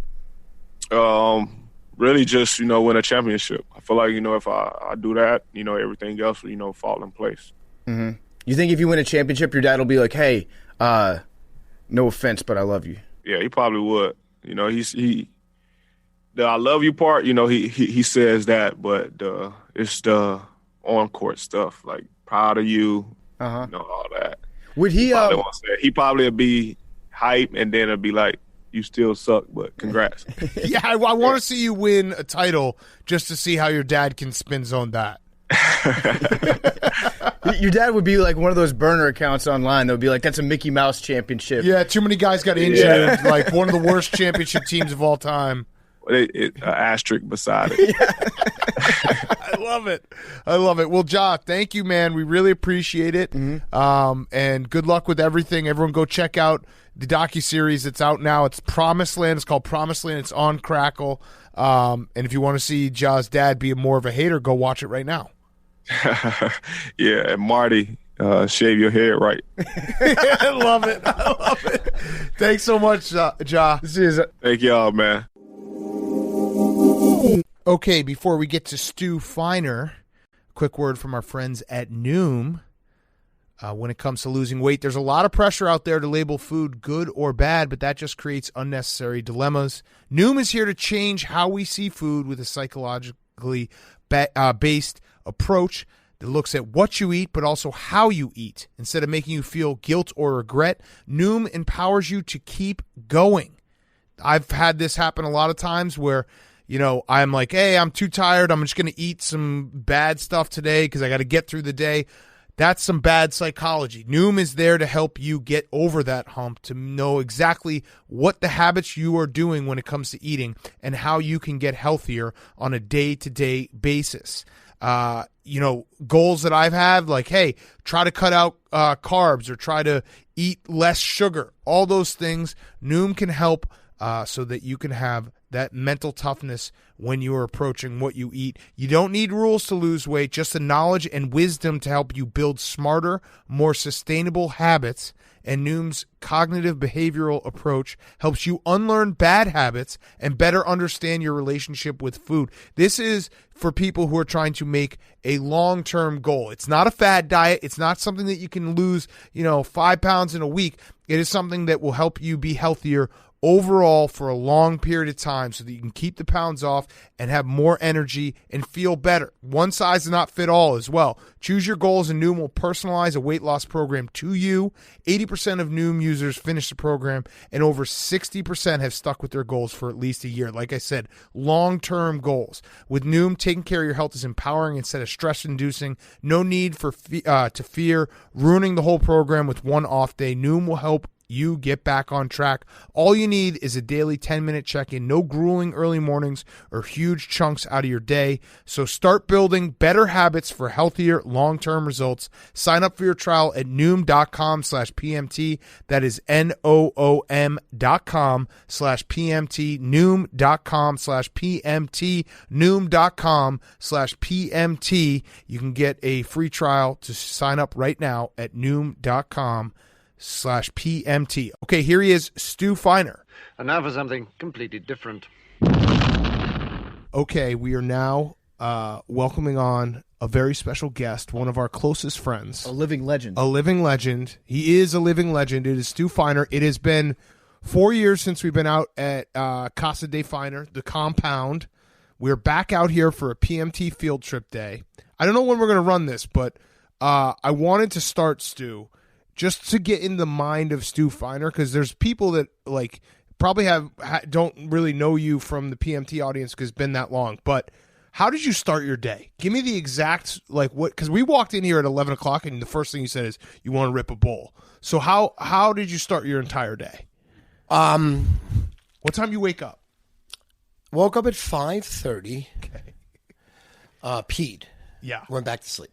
Then I woke up at 6:45 and took my blood, which was every day I prick my finger to take my blood because my diabetes, type 2. I didn't know you were a diabetic. Totally out of control. My numbers are between 180 to 400 a day. But you swing back and forth, though, because there are times where I've seen all your posts when you're training for a marathon or doing some heavy cardio, and you look like you're rail thin, unbelievably skinny. Well, I have the ability to lose 50 pounds and go cold turkey, but now that marijuana is legal, I have failed. All right, so you wake up, you take your blood. I would love to see you. Do you have diabetic crash? I don't. No, even, never. Okay, yeah, I was gonna say, what would that look like? I eat sugar. I'm not a diabetic, even though I am a diabetic, and I take medicine like I'm a diabetic, and I know I'm a diabetic, but I don't acknowledge it. So I live in a wait. universe that I just want to follow you through the garden of your own brain on this. So you just said you have. I'm gonna die, and I want to be eating what I want. Okay. Fuck the world, fuck the doctors, and fuck my medicine. Okay, that's fair. And where does 15-15-30 come in? Like, what is the first? When do you start? Specific. Oh, where does that come in? Meaning what? Today? Did I eat my wife's ass? All right. Yeah. No. What? What do you mean? I'm curious. When you're asking the question, with evolution of it, or how did it happen, or what? Let's go macro on it. Like, when did you decide that 15-15-30, the 15 minutes eating ass, 15 minutes licking clit, 30 minutes fucking? When did you decide that was going to be like a part of everyday life for Stu Feiner? Well, when God stopped my growth in 7th grade, and I ended up having a 6-inch dick, claiming to have a 10-inch dick. Bam Bam. You were Bam Bam. I was Bam Bam. Surreal strength. Surreal strength. Surreal strength. But the 6-inch dick can stay hard and come on command. Okay. On command. On command. Not now, but in my 30s and 40s, yes. Snap. 20s, yes. The surreal strength. I'm I 60. actually have that as one of the things I wanted to bring up. Yes. Should we do it now? Yes. Can you tell the whole Steve Michalik story? The entire story, because it was one of the funniest clips of all time. And I want the whole backstory. How'd you meet him? How'd he die? He died in your backyard? No, he didn't die in my backyard. So, working at the 7-Eleven right here in 10th grade. Which is what year?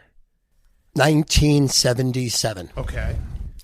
And less than a quarter mile away, he has a gym called Mr. America's, which is right there. Like if you fucking if you were able to just go through walls and through people and bathrooms and sewer holes and everything, you could go right to his Mr. America's gym. So it was about 10,000 square feet in Farmingdale on Hempstead Turnpike. And it was one of the top gyms in the country at the time. And it was around probably since 1974. And steroids and just lots of mass bodybuilding. Yeah, Lou Ferrigno, Arnold Schwarzenegger, everybody was there. Everybody was there.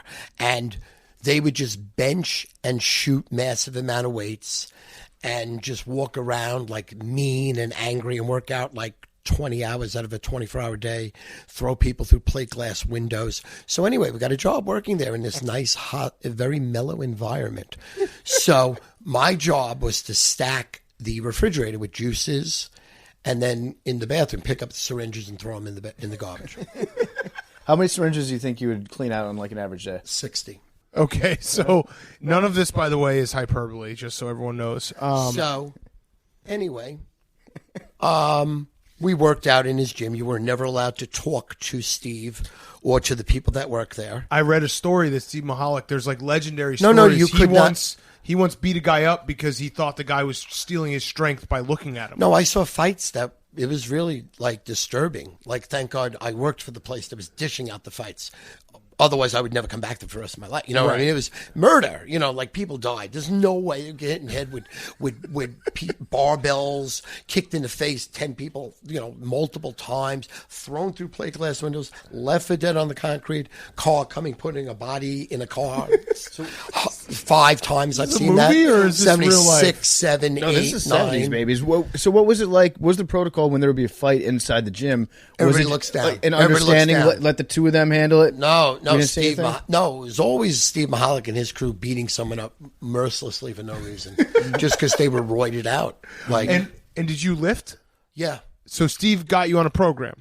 Well, not Steve. Never talked to me. Never? No, never. He didn't talk to. But someone who brought me to the gym did. Yeah. And did you do steroids? No, never. They didn't even talk about steroids with us. Never. Okay. No one was ever sticking a needle in a bot arm then. Yeah, unless you were their age. They were 10 years older than us. So how did what did you know Steve later on in life? So what happened was, fast forward to 1989, and I buy this house. And when I bought it, it was 7.8 acres. I still am on 2.5 acres. I had a 1.8 acre side field, and I had 3.2 acres in the back. 3.2 acres in the back was zoned for 70 by 100 housing units. 70 by 100. you could fit 11 with sewers and roads to code. And that's what I built. And I got the map approved, named after my oldest son. So I got Shaw Michael Court, 11 houses in the backyard. One of the houses bordered her house, and there was a flood every time it rained. So one day she caught me in the backyard, and she went right at me like She's nose to nose. Yeah. She was she was Italian. Tomasina, she was Italian. Got it. And she was raging right at me. She yelling stuff. I said, listen, I got a map approved and I sold it to that builder, and then she handled it with him. But but she said, my husband wants to talk to you. My ex-husband wants to talk to you. So about a week later, I'm in the backyard hanging out watching them build the houses, and he again makes a beeline for me. Same exact day, fucking as if they planned it out. And as he was coming at me, I went, Steve, and I was smiling. And then he froze. He goes, how do you know me? I go, I worked for you. And he immediately just was destroyed. He was like, oh, I'm so sorry. I was a real asshole back then. Did I do anything to you? No, I said, no, you never hit me or anything. He goes, oh, thank God. And then he goes, listen, my ex-wife's giving me a hard time. What the fuck's going on? I said, we'll fix the problem. I said, what are you doing? He says, I'm training personal people. Training Saul Katzen in the New York Mets, the owner of the Mets. I said, fuck, train me. He goes, yeah. And then we just became best friends for about 15 years. Wow. And I'm talking about I was his best friend, and he taught me everything he knew about everything. And that's why when I say knew all religions, we had years of him explaining in-depthly every religion down to its core and stating how Scientology... Not really a religion. Scientology made much more sense. And to me, it made. Steve Michalik showed you the light of Scientology. Listen. Scientology is a way to answer questions. Religion is a way of answer questions. Before any of them start extorting you for money and then they all become frauds, Scientology makes the most sense. Which part about Scientology makes the most sense? Like the UFOs that drop eggs into a volcano? Like in other words, half it. Like when I saw the movie, I was humiliated because that's not what. You're like, Steve lied to me. That's like level 9. No. Steve never told me any of this stuff because I would have thrown him out of my house. So Steve, I would have been afraid to be with him alone. Right. Steve's right. I think like the basic levels of Scientology, but he wasn't a Scientologist. Are not that much different from other religions. My point with religions he knew them all. He took parts of Scientology, parts of Judaism, parts of Catholicism, parts of Hinduism, and squished them together. He made his own super religion? He knew all religions. He knew all religions. Mahalikism? That's incredible. He basically did. He did when you go. Again, I'm sharing with my trainer gut level my life. Right. So we need answers. Where do the answers come from? You? Steve I don't Michalik. think so. You? No. You know. Steve Michalik. So Steve Michalik essentially is like when you do the suicide at the that's a terrible word to use there. No. Terrible use to word. But follow me when you go to the soda fountain and you hit every single one, and he did that with every religion. Exactly. He's like, here's a little bit of Sprite. Arnold Palmer doing that commercial times 4. Yeah. Arnold Palmer's doing the commercial times 4. Here's a little Sprite Buddhism. Here's a little Coke. But truth be told, like in other words, I shared gut level, asking for answers, and he provided the answers. Wow. Like in other words, anything I was insecure about, he had an answer for and helped me. Wow. Any problem I had with Sandy, he had an answer for and helped me. Any problem I had dealing with a circumstance or inadequacy or insecurity or fear, he had an answer that absolutely helped me. Not just, hey, maybe I'll use it. I implemented it and it solved the problem. What was the best piece of advice he ever gave you? Don't do steroids. The 2 sayings that I live and die by: disagree, set free. The way out is the way through. So like, for example, when he would make me do 300 reps of something that he started off going, give me 25. And then go, give me another 25. And then he'd be like, and I'd be like, Steve, I can't do it. He goes, no, you don't want to do it, but you can do it, and I'm making you do it. Disagree, set free. Stuart, disagree, set free. Give me another 10. Give me another 10. Give me another 6. The way out's the way through, Stuart. Stuart, come on. Give me another 60. And those 2 sayings. I love it. It means embrace debate, essentially. Well, now I feel sad that Steve Michalik is no longer with us. Oh, listen. I think he's very much with us, I think he's with us through the teachings one of those people Stu Feiner. That the second he walks in a room, like meeting Mick Jagger. I met Mick Bono. I met, Clinton. I met, when the second they walk in. You ever been on a private plane? No. But I've had sloppy seconds. It's amazing. No.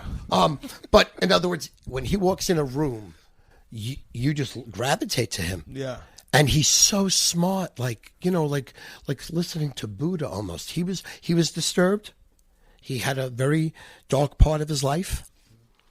The steroids robbed him of his greatness.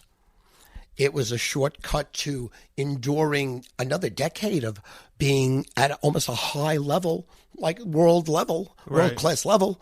But again, paid the price where his body broke down and he had to take his life. I'm curious to know. But in this gym, right where we are right tragic. now, the gym is right here. Yeah. Tell everyone. The gym is like 10 feet away, 20 feet away.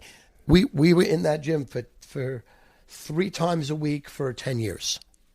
Damn. See, I kind of agree with his take that religion doesn't have to be like deciding whether or not to go to an Italian place or a steakhouse. Religion should be more like a Golden Corral buffet where you show up and it's got, and you can pick and choose what goes on your plate and whatever makes you happy at the end of the day. I think that's really the key to what religion should be, making everybody happy, confident, content with themselves, and then get along with everybody else. I like it. Everything else just gets in the way. Rules just get in the way of things. So R.I.P. Steve Michalik. Like truly, Yes. we didn't know the story. I mean, obviously that. Listen, clip he was. So what happened was this, where Arnold Schwarzenegger catapulted to stardom as a bodybuilder and then as a movie star, as an American icon. Steve Michalik was the one that Arnold Schwarzenegger was chasing, and he got in a horrific car accident. Steve did. And took him out of bodybuilding for 5 years. They thought he was going to be dead. There was no way he was ever walking. He did. Competing. He did. Winning. Again, Mr. Universe level contest. He did. So that hurt him. Yeah. That was horrible. Because Arnold then went, he won the contest and then shot. Right. So he's like your favorite bodybuilder's favorite bodybuilder. No issue about it. Arnold Schwarzenegger called him the Phantom.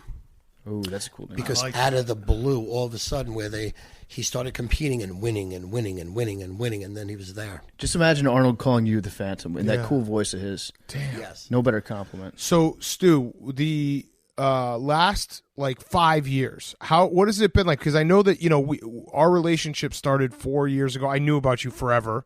But it's been kind of a whirlwind. I love working with you. I love that you have, a part in Barstool Sports. Has it just been, the thing I really appreciate about you, Stu, is that you love people. You love being around people. You love people stopping you. Has it been like a reinvigoration of your entire career? 100%, especially because of the Islander podcast, this new live stream has just blown through the roof. But yeah, for the last, let's say 3 years, can't go to a Met game or a Jet game or a Knick game or any game or a concert without people on me in the bathroom, even wanting to take a snap, wanting to take a picture. Like at the Islander games, it's crazy. If you go in with me tonight, if I scream, "Let's fucking go," it's like lighting a match. There'll be 1,000 and people. You truly you love people. I live for it. You live like when I told you we were coming over here. No, the only thing I would like is that people shouldn't drunk people that are twice my size, because I am only a 7th grader. Bam, yeah. They hurt me. They grab me around the neck, and then they put a phone in my face and go, "Stu, tell my grandmother a pussy smells." And I'm locked into this larger individual, and I want to, so. Oh man! Can you walk me through how Stu Feiner became Stu Feiner? Because I don't know if we've ever actually gotten to talk seriously about what the start of your career was like, doing sports advisors, making being like the nation's first over the top gambling tout. Like, how did you go from working in a gym, cleaning up syringes, to decide, I'm gonna try to do the sports gambling thing and see where it goes? Well, exactly the date was when the Eagles played the Oakland Raiders in the Super Bowl in 1980, and it was Dick Vermeil's team, and they were a 4-point favorite. And on Friday night, this guy, Professor Hicks, Ed Horowitz, he owned a tax firm in Hicksville, Long Island, and he created a short form tax firm, made him $1 million. He took his money, put it into computers to pick winners on sports gambling. And he had 100 people work for him. and he had a system. And it came on TV and said the Eagles were going to beat the Raiders. And, like, there was no prayer of that ever happening. Like, none. I don't even know how they made him an underdog because they were better. They were mean. They were better. You know, they were great, you know. And John Madden won in 76. Tom Flores took over the team. Madden's only, you know, Super Bowl. Flores took over. He was brilliant, you know, and they murdered him. So I said, if this expert can go on national TV, which at the time was a big deal, there wasn't, never had, this might have been the first handicap besides Jimmy the Greek to ever get national recognition because, you know, they did his story, short form tax from a millionaire accountant, brought his money into sports gambling. You know, this bozo humiliated himself. So I said, Pop, if this guy could be so wrong, you know, about something that's so simple. Like there was no way I could ever see the Eagles, you know, winning that game. They couldn't, and they didn't, and it was a rout. It's like 32-14. It wasn't even that close.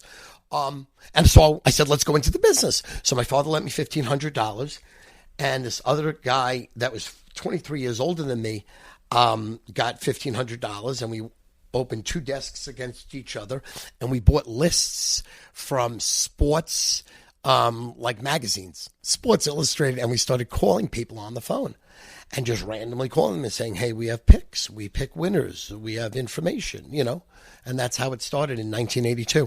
Then in 1984, it was the first nationwide commercial with my company called Prophet, Prophet, Line Sports.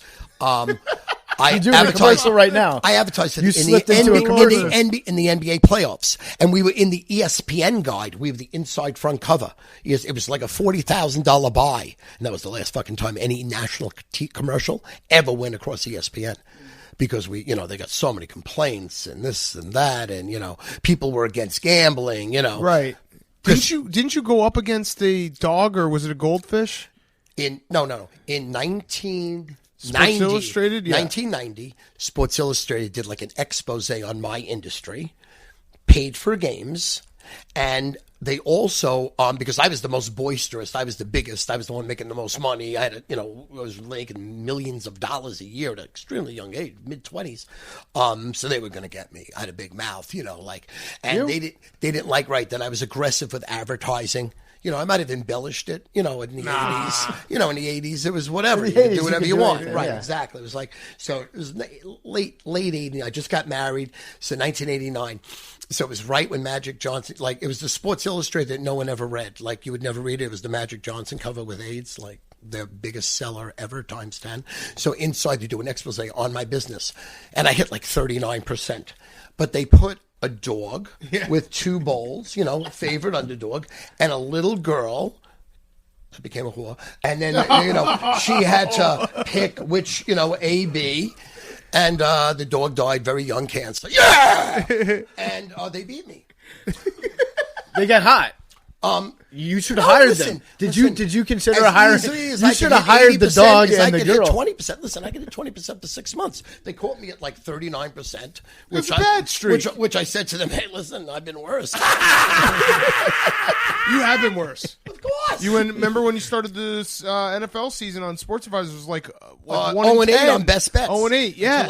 Until I hit that 3-2 parlay. Incredible. What's the that was the pull-out of my career. Yeah, that was actually. It was very strong, right? Yeah. What's the hottest that you've ever been? What's the hottest streak Stu Feiner's ever been on? Shit, listen, when I reinvented myself in 2015-16, when I just started, when I was on Pardon My Take with you, and I posted my games 6 months before on the internet for free, giving free picks, I was 59% for 7 months. But you admit, you could never figure out gambling. No one can. Right. Gambling is for the rich. Correct. To have fun, totally enjoy it, totally love it, and lose your money. Right. Gambling and winning were never together. The country, the world sold the big lie that gambling, you have an opportunity to win, which you have none. No, none. Well, and the day remember the first time I was on Pardon My Take, you said, how many games should I bet a week? I said, 1. And you almost died.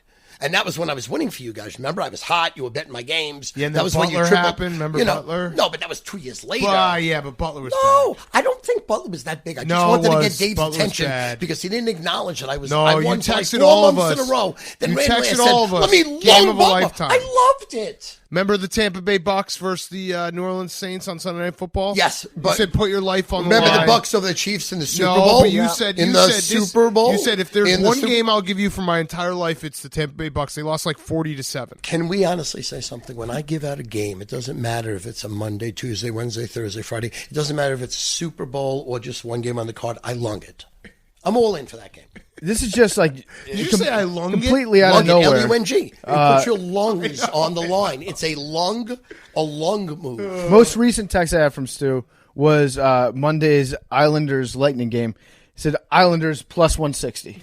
I think they lost 8-0. Did you get Wait, what were the games Wait, before that? I gave you winners. Did you get mad? Wait, I gave you a 4-1. Did you get mad when I tweeted Yeah, out you your did. picks? You did. Whoa. So why selectively embarrass me on my own podcast? It's just I'm on once every 4 years, and you're looking to humiliate me, Did you PFT. get mad when You know I- something? People think that you're the nasty one, but he is. The, I gave you a 4. Didn't I give you the Padre bet You on did, that? but you know, and I went 4-1. You know what I'm really bitter about? Yes. The fact that I seem to be getting only like 25% of your picks. Oh, you I got to stopped. confirm. No, I have to confirm.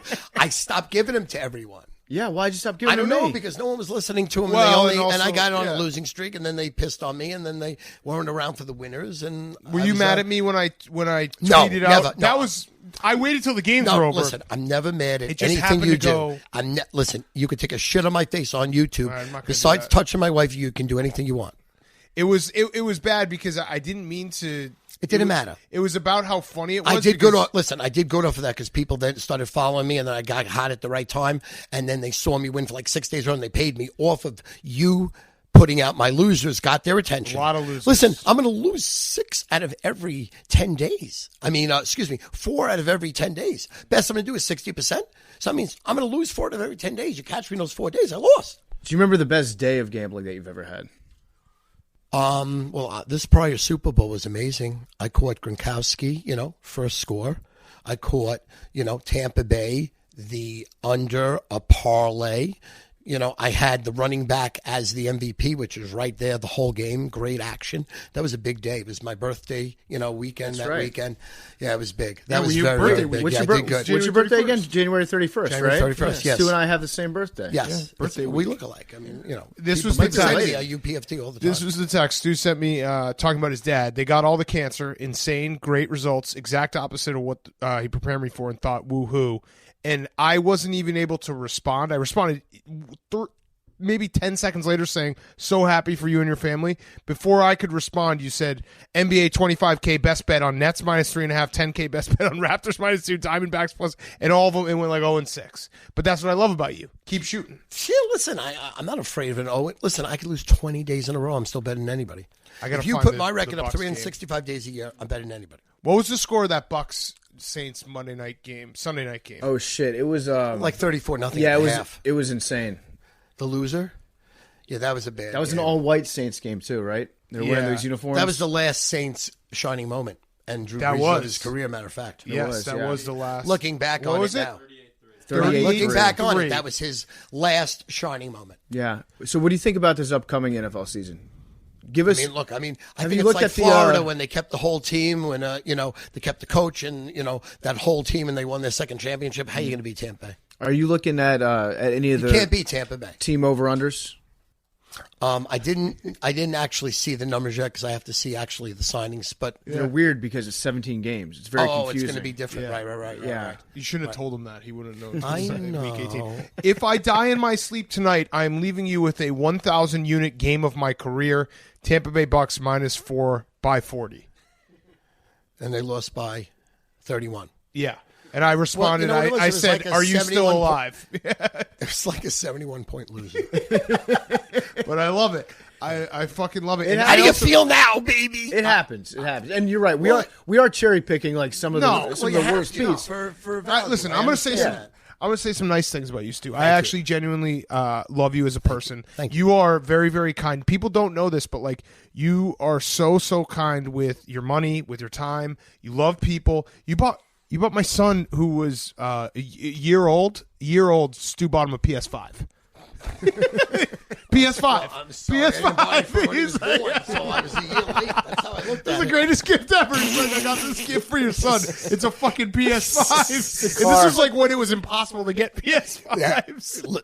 That's Stu No joke. Feiner. That No is Stu joke. Feiner. You put a smile on everybody's face. Actually, like Stu days in the office, you can notice on a Wednesday when Stu's just around, people are just happier to each other. Yes. And I honestly do think that it starts out if you can see somebody at the very beginning of your day that's genuinely happy to see you. It makes you happier to see everybody else that you run into that day. Yeah. I think that's the gift that you give to people, which is Nice. actually Thank like you. a very special thing that not a lot of people have. Well, I mean, like I'm honored to be treated as like peers with all you superstars there. Like you guys are superstars, and you treat me like peers. Well, you're a Like, living we're- legend. Well, I am, but you might not have to see it like that. You know what I'm saying? And you're so friendly, and you're so kind, and you're so talented, and then the energy is raised when I walk in that building because I have to bring my A++ game. I want to make sure everybody's on their A++ game. And, you know, right when I walk right through, Pat's screaming, I'm screaming. I jump in, let's go fucking Large. Let's go, Willie. And it's just, I love it. No, I love it. I'm honored. I love it. Do you think... I'm the biggest people pleaser ever. I want people to be happy. Yeah, it's true. In spite of anything. Yeah. My health, you know. Do you think Dave likes you? Do I actually think? I think he loves me. No issue about it. You sure? No two ways about it. Well, remember, I've grown into a role now by pissing him off is our best comedy. Yeah. So that I'm in an adversarial role with him. I'm not being his asshole buddy. I'm not kissing his ass. I'm doing direct opposite. I mean, you I'm do trying- kiss his ass a lot. Oh, You no, say no. he's the richest, most beautiful. I give him the accolades he deserves. Right? Right. Right? I mean, he's the hottest human in America right now. Like Matthew McConaughey. Don't has kiss his nothing on- ass. No, Matthew McConaughey has nothing on Dave Portnoy. Now, Right. You know, right? I Right. mean, in reality now, you know, If you could trade lives with anyone in the world, it'd be Dave Portnoy right now. I ain't spitting down anybody's throat and putting a chain on. No, absolutely not. Never. And I'm not wearing That's tight a federal pants. crime. what And you I'm just not did. wearing tight pants. You just committed a that squish federal 'cause crime. He's got a decent sized cock. You just admitted Why a federal squish crime. your ball sack? I don't get Federal the, crime. I don't get You're the going to fucking. jail. I don't get the tight pants. If We you know watch that got the video, you're a money. federal crime. We know you got the dick. No, that's a different one. We know you No, got they're the both pussy. federal No, it's a different You sex know, tape that they I mean, put out. Relax, wear a pair of sweatpants, Dave, and let everybody fucking just breathe a little bit around you. You know, you're scared shit around Portnoy. So I'd rather attack than like be a patsy. You're like Bam him. Bam. Right? You know, like, I want to. Surreal strength. Let me ask you this: if you But I were- am waiting for him to die because I think I could take his role. I could do the pizza reviews. I could do all the Mad Money. I could do everything. No, besides fit into his clothes. I mean, it's not even happening. that'd be Unless I'm awesome. allowed to do 8 balls every day, twice on Sunday. Like, what'd you do? What'd you eat today? I don't know, 4 8 balls. That's all I did. That's all I. Well, you weigh 140 pounds. Well, I did 4 8 balls. Sue, can you walk me through the clip? It's my favorite clip of all time, where you're on TV and the guy touches your arm, and you just immediately say, "Don't touch me." Yeah. His Is name. that Ron Bash? His name is Jimmy Cavallo. Was he? Did you actually And not he like did, him? No, he's one of my best friends ever. He did all the videos when my children were 5, 6, 7, 8, and they played football and baseball and basketball. I used to spend like 6,000 and make 50 videos, give them 2 to each friend, 2 to everybody on the team of the teams, and we filmed the whole year. And he would edit it and put music and voiceovers. You made he Hard did Knocks. He did all the high school sports. Jimmy Cavallo. His father was one of 6 people that took Mystic Iced Tea public. And he owned a beautiful house in Vermont. We skied. He took my whole family there. Crazy. So anyway, I have no idea how much of that as is a- true and how much is just like It's just off the crazy top because of every, your head. every time this he is has one of these on my stories, life, it's like hope to die. it's some On Big company Cat's that children, hope to made a die. lot of No, money. verbatim. Don't do This that. is verbatim. Don't do that, It's Stu. it's This is always exact. like Dude, check. hold on. It's always like the perfect. Like, it's a company that made a lot of money, but like, how would anyone know the 5th guy at Mystic Iced Tea? He's the vice president of finance for Mondo. What would be my point? That's not a Coolers. dick drop. What I just said. It's a basic story. Why are you guys so sensitive? I just love the You're details. ruining, that you're guy- ruining the vibe. I'm You're sorry. ruining the podcast. I'm sorry. Okay, get Are on the we? fucking program. So anyway, All right, Stu, So this is your he podcast. does a part-time gig with me, being the host of Sports Advisors, and we did a show right afterwards where I sold a show for like, I was making $20,000 a week just selling the show, me doing the show with 3 guys on it, and he was also on that show. So just out of the blue, he touched my hand, and it just came to me. It was not premeditated. It just went. It was beautiful. It's my favorite. And you do hate Ron Bash, right? No, I love him, but I shred him in public. I'm pretty sure you hate him. No, I shred him in public. So I love we're him. in public right now. I hate him. He's the worst. No, he really isn't. But he was a pompous ass. Very smart, an excellent basketball coach, but he took 2 Division III teams to the Final Four. Yep. But his ad was, I took 2 teams to the Final Four. Sounds like it was like Division I. Right. So people hated him for that. Jeremy Schaap came to where we filmed the show once with a whole crew to expose him, and Ron Bash got in a limo in the back and spun out. So I came out and I said, Jeremy, you want to interview me? They're like, no. Oh, man. Do you have any real life beef with anybody? In reality? Yeah, like who's God. You got a problem with God? Yeah, listen, truth be told, as God is my witness, I walk out the street, all people want to do is take my picture, tell me they love me, tell me I help them with their sex life, tell me their spouse loves me and wants to fuck me, and all my friends are like, we've all been rooting for you your whole life, Stu, so there's only love. God's a scumbag. Why did he make me 5'4" 3/4"? No, truth be told. If I was 2 inches short, I'd be perfectly round. Do you think that's funny? That's not funny. No, it's funny. I would rather be perfectly... So what's the I had a 6-inch dick in 4th grade. I was doing porn. I still have a 6-inch dick. That's not fair. So I have a beef with God. Yes. That's pretty good, though. 4 and what? I'm 5'4" 3/4. 3/4. Those 3/4 matter, though. Yes, they do. Yeah, you got to She count said them. it did. Have you lost any weight? I mean, height? You got to be like, you're getting older. 5... You sure? No, exactly. No, every time. I get on the scale every time. I height, measure myself. Height. No, I measure myself. I'm very sensitive. I'm a hobbit. It's not funny. Are you going to get back in shape? Yeah. I'm running the marathon October 11th, the Boston Marathon, and I'm 2 months behind on training, and 20 pounds overweight, what I should weigh right now. So it's going to be a daunting task, but I'm superhuman. I'm good. Listen. In 7th grade, 1974, Long Island, it was Jesse Owens, Jim Brown, Stu Feiner. I mean, that's how it went down. We've had and not really in that order. 2 podcast Not really in that order. We've had 2 podcast guests say that they're superhuman, Jose Canseco and Stu Feiner, and I believe you so much more than Jose Canseco. You are superhuman. Listen, he was superhuman. I watched the mid-homers. They were fucking jokes. I mean, it was scary. And then just because Billy showed that he's over the hill doesn't negate. Billy kicked his ass. No, doesn't negate that Jose Canseco was a legend. No, Billy destroyed a legend. Yeah. Listen, I don't care that he got hurt. Jose Canseco, before that fight, you see him, I was scared. Like I knew Billy would win, but I was still scared. Were you scared that you could get caught with a shot? Yeah. Right or wrong, you had to be. Yeah, he's a legend. But he went in war mode. No, but I'm saying, Jose Canseco's Jose Canseco. Fuck him. Really? I saw him in his prime. I was a big fan. I actually think that he used to fuck everything that walked. I wanted not Madonna. Listen, I wanted Madonna. The pussy that I would have fucked Madonna. Yeah, I know you would have. Jose didn't though. Jose really. He said that she wasn't hot enough for him. God, imagine being that hot. Do you think you have too much testosterone? Do I? Yeah. Well, I still take a shot every 2 weeks so that my dick can get hard, and I come regularly, and I could roll one out 3 times a week, and fuck my wife twice a week. Do you have to go to like? No, I don't think so. No, but I think. Yes, do your sons ever say like, "Hey, Dad"? They're humiliated. Yeah, exactly. They want to change their name. Yeah. Right. Do you have to go to like the T clinic to get the shot, or do you? No, I go to a urologist. Okay. Nurse walks in and says, "Hi, Stu," and then they thank me. They say, "Thank you for your penis." I'm like, "Thank you." Thank God. I feel like your days are just filled with just appointments.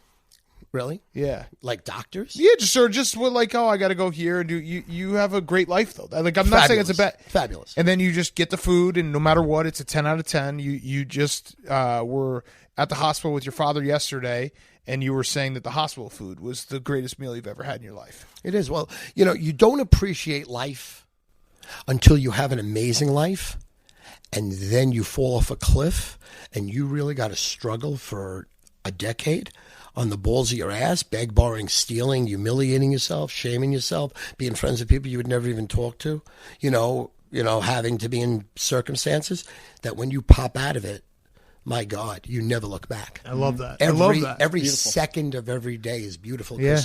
You know what I'm saying? Yeah, you went off. If all you know is good, big deal. Yeah. You got to crash. Yeah. What would your neighbors say about living next to you? Do you think they like you? 2 neighbors here? I graduated high school with the wife, me and Sandy. So she's known me forever. She knows what to expect. On the other side, they're moving next week, matter of fact. Their daughter's getting married this Saturday. They're the Mead brothers, the Meads, and they were the house band at the Bordy Barn since 1984. Got it, okay. So they were rowdy. Remember, I've invited you to come to the Meads, the houses, the band. Yeah. So they're partiers. So wait, are you nervous about who moves in? No, he's like 70 years old, and he's already been, they Googled me, and he thought I was funny. He's looking forward to meet me. Oof. Yeah. I don't know if... So, I mean, 8:15, where I'm screaming, let's fuck, eat ass, let clit. You know, I mean, he's cool. Okay. I might help with sex life. There we go. I'm a positive influence in anything I touch. What happens when and you if go... I touch your girl's clitoris, nope. it's going to be my girl. No. What happens when you go to like the DMV and you have to wait in a line where it's like a traditionally quiet environment? In between the snaps I do with her, you Stu Feiner, come over. Yeah, no one's talking to each other, well, and people just they like come face over to me down. and they snap. They're like, I used to. Hey, what is Dave? I love his pizza. So you haven't stood in a line quietly for years now. Decades. You've done nothing quietly. You love people. Yeah, I love people. All right, Stu. Appreciate you coming on the pod. We It's still an got honor. a lot of fun we're going to do today. Oh no, it's amazing. Make some day. videos, make Yes. some memories. Yes. Thank you for hospitality. Yes, I'm booking a one-night show at Westbury. It's going to be a one-night show. I don't know if you saw 7 Sundays with Billy Crystal. It's like a 3-hour show. He tells his life. You're going to do that? 3,000 tickets. I might need you to come because I'm going to say special guest. I'm going to lie and say you're going to come. Yeah, I'll Even come. if you don't come, you'll Where come. is it? Okay, good. It's going to. I haven't booked it yet. I have to pay for it. It's like $28,000 just to book the place. Then You're I got to just sell doing tickets it for yourself? Yeah, because my ego's through the roof. An evening with Stu Feiner. I just like the moment I book it, I want to kill every enemy I ever had. They're just going to die. We should make it. People are just going to be like, I can't believe it. Put a gun in their mouth and kill themselves. We need to make it a whole special on Barstool. Done. Yeah. Well, okay, so I can do that. Yeah, I can I can call it Stu Feiner and Friends. Yeah, no, I'm saying we need to get cameras out there so we can actually put it out after. I'll pay for it. I'm not worried about that. Can we set up like a bar on stage and just sit quietly to the side and just watch you do your people are going to want to see monologue? you guys, not me. I'm just I want to see an evening with Stu Feiner. Evening with Stu Feiner presented by Stu So Feiner. I'm going to do it from when I was 2 years old up until now. You remember when you were 2? Absolutely. Okay. Yeah, because I'm not. My mother and father. No. My mother and father fought. There was nothing to okay. do sexually. Okay. Fought, and when your parents fight, that affects a child, and they remember those things. Yeah. I went into therapy to rebring them out in the wounds, and so I have it. So unfortunately, I have a great memory about a lot of negative things that key off a lot of good things. All right. Beautiful. All right. Well, Stu, thank you. We love you and appreciate you. I love you. Thank you. God bless you. May God be with you. Okay, we're going to wrap up the show with Hot Seat Cool Throne because we didn't have a show on Monday. Hot Seat Cool Throne is brought to you by our friends at Coors Light. Do you ever feel like summer just flies by? What do you do when you need a moment to chill this summer? Well, how about crack open an ice cold Coors Light because it is the official beer of slowing down summer. I've always thought July 4th is like the time warp of summer. Once you hit July 4th, summer goes by in a blink of an eye. You just like look up and you're like, what the fuck? How is it late August? Well, guess what? When you have a Coors Light, you can just capture those moments of summer, savor summer, and make sure that you slow down summer with your Coors Light. It always feels like the shortest season, but we need to make the most of it, and that's why we have the beer literally made to chill. It's mountain cold refreshment made to chill. So crack open an ice cold Coors Light. Coors Light is cold lagered, cold filtered, and cold packaged. It's the coldest beer out there, and those mountains turn blue, and it feels like the whole world is just right. So tweet us your mountains when they turn blue. We will retweet them because we are drinking Coors Light all summer long with Coors Light, the official slowing down summer beer of slowing down summer. So check it out. Coors Light is official beer of slowing down summer because as the beer that's made to chill, we want to savor every second of summer. Get Coors Light in the new look delivered straight to your door with Drizzly or Instacart by going to CoorsLight.com/take. CoorsLight.com/take. Celebrate responsibly. Coors Brewing Company, Golden, Colorado. It is the best beer ever. It is the best beer ever. So tweet us your Coors Light. We love Coors Light. Oh, yeah, Jake's wearing a Coors shirt. That's going the extra mile. Jake's a Coors man. We're all Coors man. So Coors Light, tweet us those mountains when they turn blue. I was sitting at a pool this weekend, and when the mountains turn blue and you crack it open at a pool, oh, my God. Greatest feeling in the world. So Crack open your Coors Light, send us your Blue Mountains, and drink Coors Light all summer long. All right, hot seat, cool throne, and then we're going to finish with guys on chicks.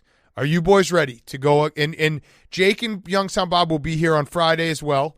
PFT will be back in studio. We'll all be here. We'll watch game 2. So it's a week-long thing. Maybe we'll sign them to a 10-day contract and be like, Liam and Hank. Actually, no, Hank will be like, fine, I won't come back. I'm fine. So maybe we won't, now that I'm thinking about it.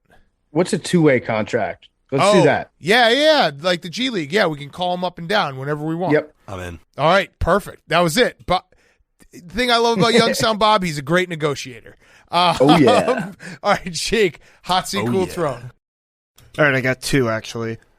First one, announcers calling Royals-Reds games and giving emotional monologues. Yes. Mm-hmm. Nicholas Castellano did it again. The Royals announcer was giving a eulogy of someone who passed away on Can Saturday. you put this clip in? Yes. Fuck yes. This is George Gorman, who passed away at the age of 96. He served our country in World War II.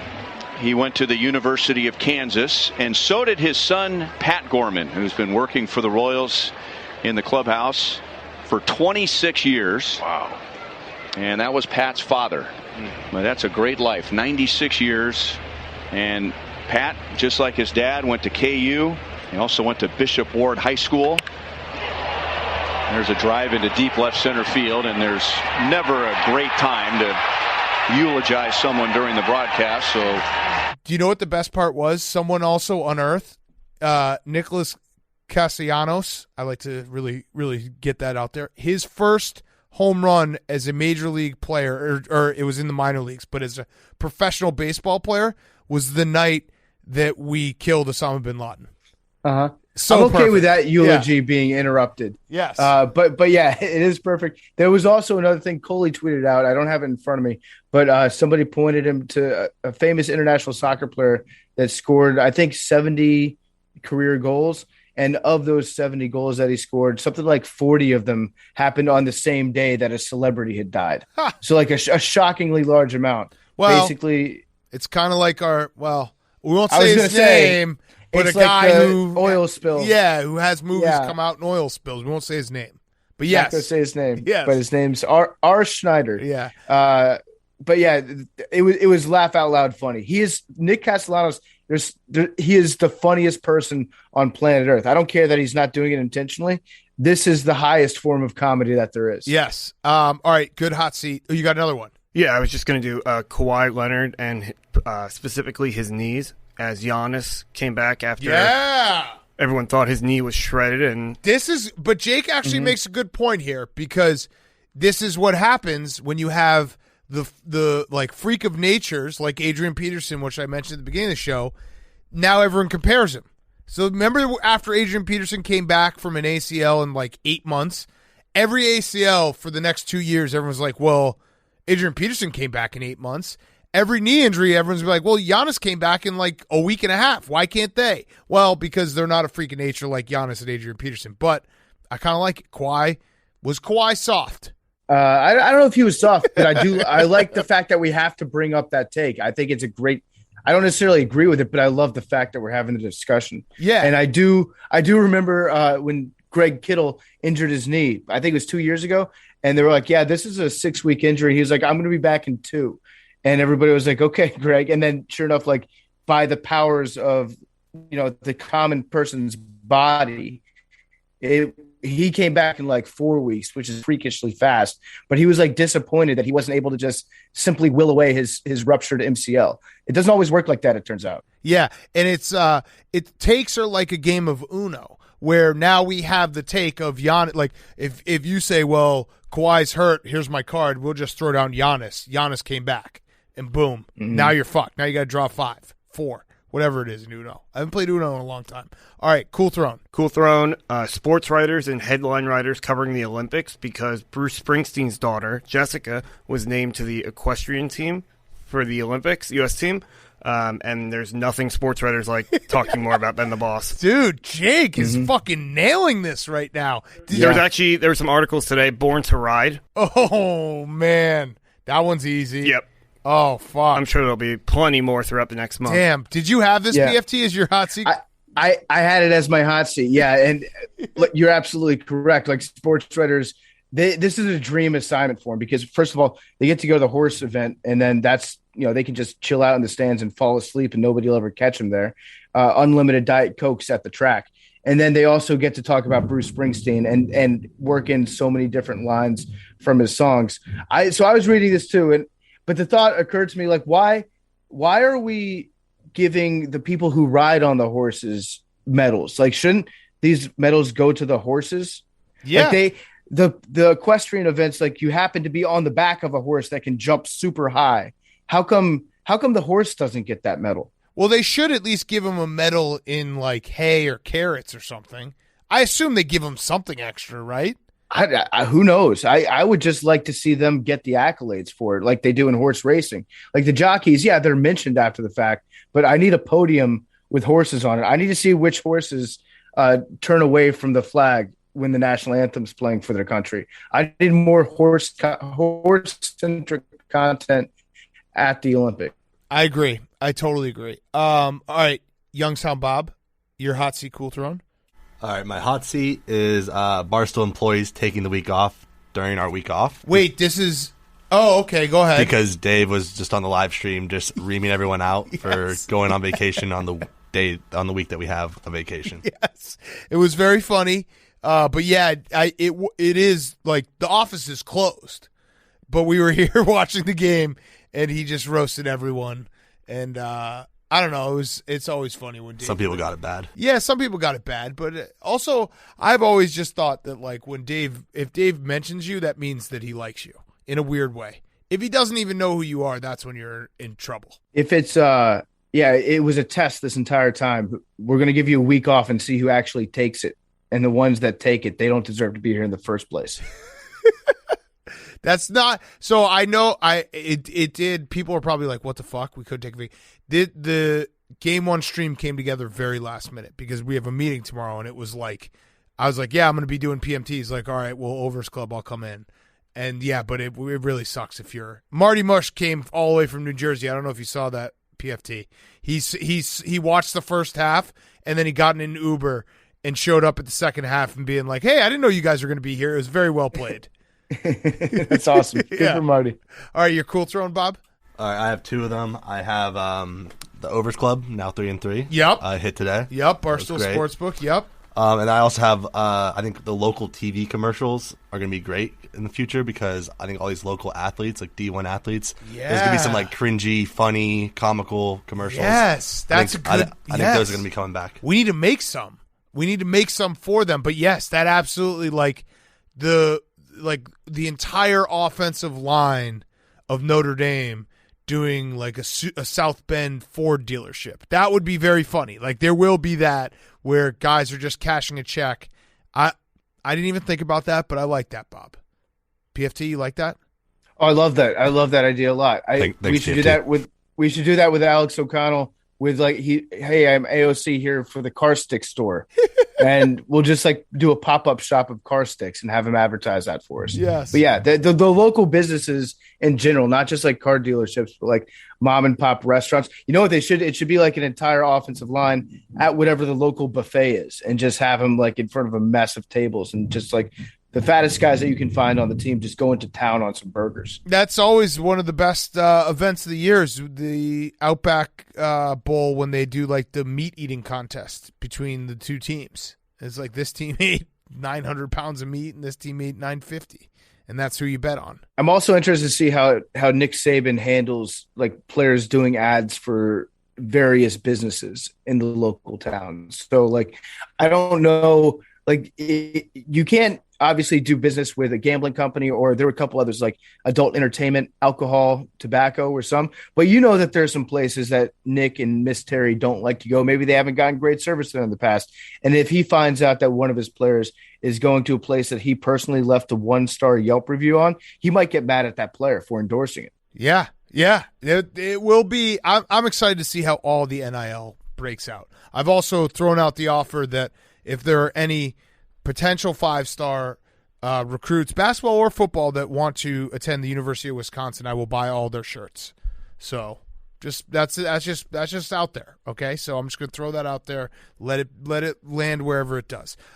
Your hot seat, cool throw on PFT. Oh, you had your hot seat. Yeah. My hot seat was going to be nepotism because Jessica Springsteen qualified on her own without her daddy's help for the equestrian events in the Olympics. My second facet of the nepotism was going to be that the Washington football team report was issued on Friday, and because Tanya Snyder has taken command of the team from her husband, Dan. So it happens to be her husband, Dan Snyder. There will be no significant punishments levied towards the team in terms of draft picks. And I love the fact that, did you see that it was, first of all, you can set your watch to it from the NFL standpoint, that there will be a news dump that comes out either the Thursday or Friday in the afternoon before the 4th of July long holiday weekend. It's every year. They time whatever their worst study is or their worst report is, it's going to come out on that day. They're geniuses when it comes to scheduling that up. But they also didn't actually issue a report. It was an oral report that was given. Oh, so it's like Snapchat the report. There's no record of the report ever happening. It was just somebody told Roger Goodell what the report found. And then Goodell was like, okay, here's my punishment. No paper trail. And honestly, I think it might be the smartest thing that Roger Goodell has ever done. He's like, why are we writing things down and uploading them into a cloud? I don't have to do that. There's no Freedom of Information Act when it comes to the NFL. Just tell me the bad stuff that happened. Then I'll make my draconian punishment. So in this case, he knew that, it's impossible to screenshot an oral report and then, tweet it out and get 5,000 retweets on it. So Goodell, another tip of the cap to you, the PR master. You handled this one in a way that really you probably should have been handling everything in the past. Yeah. Chess, not checkers. Your cool throne. My cool throne is Baker Mayfield contract debates. This is off to a early start. You can tell when you're getting into like a couple really slow news days when it comes to sports. It started 2 weeks ago when I first noticed it. They started debating whether or not Baker Mayfield should get a contract extension right now and how much that extension should be worth. He has like another full year, probably like year and a couple months before they want to decide if they want to give him an extension before they get into the final season of the deal. Like there's no reason why he would be getting a contract extension right now. But this is the start of does Baker Mayfield deserve to get paid like an elite quarterback discussion that we're going to be having all year long and well into next year too. What you're starting to see is just like the beginning of a germination of a seed that we planted a few months. Actually, we planted the seed back in the Joe Flacco days of like, is Joe Flacco elite? Does he deserve to get paid as an elite quarterback? That is happening before our very eyes with Baker Mayfield. So you're going to see that discussion take place throughout the entire next season. It's like, it's way too early when you look at the calendar of when you should be talking about certain players getting extensions. We're at least a calendar year too early for Baker Mayfield for this discourse. But the powers that be have gotten together and decided that now's the time. I've seen it pop up here, there. It's going to explode in the next 6 months. I'm telling you right now. So PFT lightning hit his house or right outside his house as he was in the middle of that. And when you went away for a second, Youngstown Bob said that he actually was having this conversation on the golf course this weekend as a Browns fan. So it's happening. Yep. It's happening. And Bob, let's get your take. I honestly think it's time to like lock him down now. I was the most anti-Baker guy 2 years ago, but I mean, he proved he could win. I don't know. He's our quarterback. Yeah. But it is time to start talking about that, though. Just as a Browns fan, it's got to be thrilling to you to get to have that conversation right now. Like there's a reason why you're having it way too early. It's because this is the first quarterback that you've had in a long, long time that has even been worthy of this discussion. So you've actually been like anticipating talking about whether or not Baker Mayfield deserves an extension for like 3.5 years. Oh yeah, the guy. I was paired up with 3 random guys at golf the other day. They had a Browns golf bag, and I was like, oh, I'm gonna chop it up with these guys. And sure enough, that's what it got. First question was, are you a Browns fan? I'm like, yep. And they're like, all right, we're gonna have a fun round then. Fuck yeah. And we just chopped it up about Baker. And 11 wins. This is great. What's happening on the streets? We need this from Youngstown Bob. That's what people are talking about. All right, so we're gonna skip guys on chicks because PFT's block got hit by lightning, and we'll do it on Friday. So we have the question. We'll do it on Friday. I'll do my hot seat cool throw, and then we'll guess some numbers. My hot seat is simply the Water Dogs. They fucking suck. I'm so sick of this team. They're terrible. I watch every game. At least they shot more. Also, we need an enforcer because our guy Drew Snyder got fucking jacked up. So we need an enforcer. And Paul Rabel did not deserve to get fined for his skirmish. He didn't deserve to get fined. That's my take on that. Well, I think that if you're going to fight, you got to fight harder. I was disappointed that Paul Rabel didn't do enough to get fined. It's like a Frank Kaminsky thing, you know? Yeah. Like I would have liked to see Paul Rabel step up to defend his teammates to the same level that Frank did. But you know, like he is the face of lacrosse, so I'm sure that he has those thoughts like, okay, I'm the face of the league. I can't be biting some guy's finger off out there. Yeah. But the Water Dogs need to win. It's now or never. We're the second to worst team. I'm so sick of watching them suck. So get your fucking shit together, guys. Like, this is it. This is the last call. Otherwise, I'm firing everyone. I don't think I have that authority. But if I do, I will fire everyone. Everyone. I think it's simple, Big Cat. We do move the team. If they lose this weekend, we're moving the team. You know what we do? We make them the Water Cats. I like that. Yeah. Okay, and then my cool throne is baseball. We give baseball a lot of shit, but I am legitimately very, very excited for the All-Star break and All-Star game because of Shohei Ohtani. Shohei Ohtani was the first ever to get voted into the All-Star game as a pitcher and a batter, and he's doing it all. So he's in the home run derby on Monday night, then he's going to pitch in the All-Star game, and he's going to DH in the All-Star game. And this guy, like, this is what baseball needs. They need a guy like this. It's fucking awesome. He has 31 home runs, 83 strikeouts that he's given other people, not for himself. He's electric. Every fucking home run he hits, though, too, like, he pisses on the baseball. It's violent what he does to baseballs. So I'm pumped for Shohei Ohtani to be the next Babe Ruth and for everyone to get jacked about this and for MLB All-Star break to be awesome. Is Christian Yelich in the home run derby game? I don't think so. I haven't seen anything about that. Oh, interesting. So yeah, I'm gonna guess no, but that would be incredible if they brought him out as like a surprise guest, like how they do like the Masked Singer essentially. Or Sting. They have somebody step up. Yeah. The glass breaks and Christian Yelich just sprints out of the dugout. Next thing I know, I got to go buy Dinnell Dam. I think I love Shohei Ohtani in the All-Star game. I want to know the answer to the question: could Shohei Ohtani strike out himself? I would say no. He had a streak this last week where he had all seven of his hits, like in a row, consecutive hits. They weren't like he had outs in between them, but they were 7 home runs. So when he hit the baseball, it was a home run.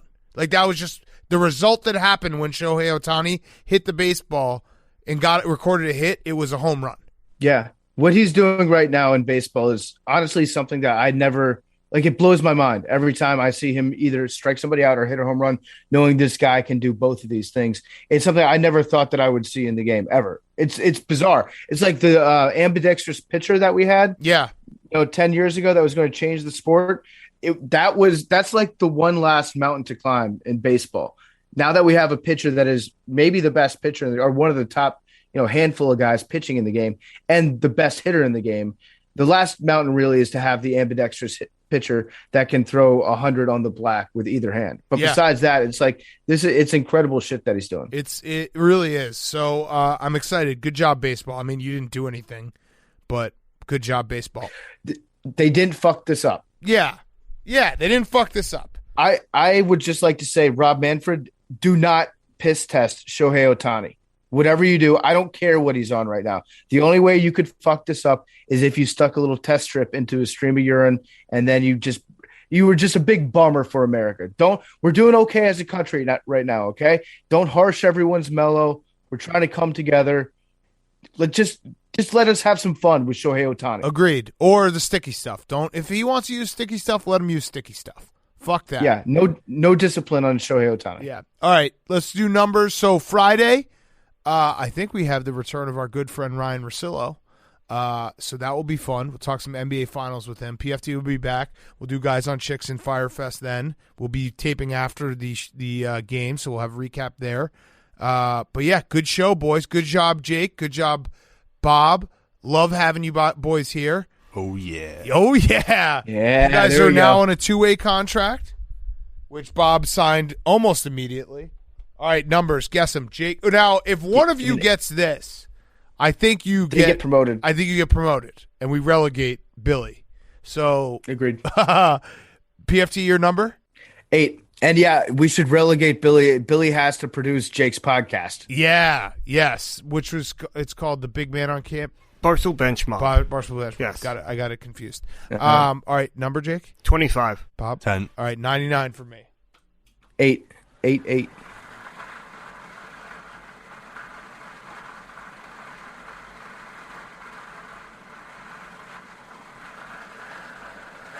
Oh, 21. 21. All right. We'll see everyone on Friday. Just a little time check. It's 1 a.m. And we do technically have this entire week off, but we're here. Mm-hmm. And I'm doing this show in a power outage. I got hit by lightning, and we finished the show. That's hockey tough, baby. Love you guys.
It's Pardon My Take, presented by Barstool Sports.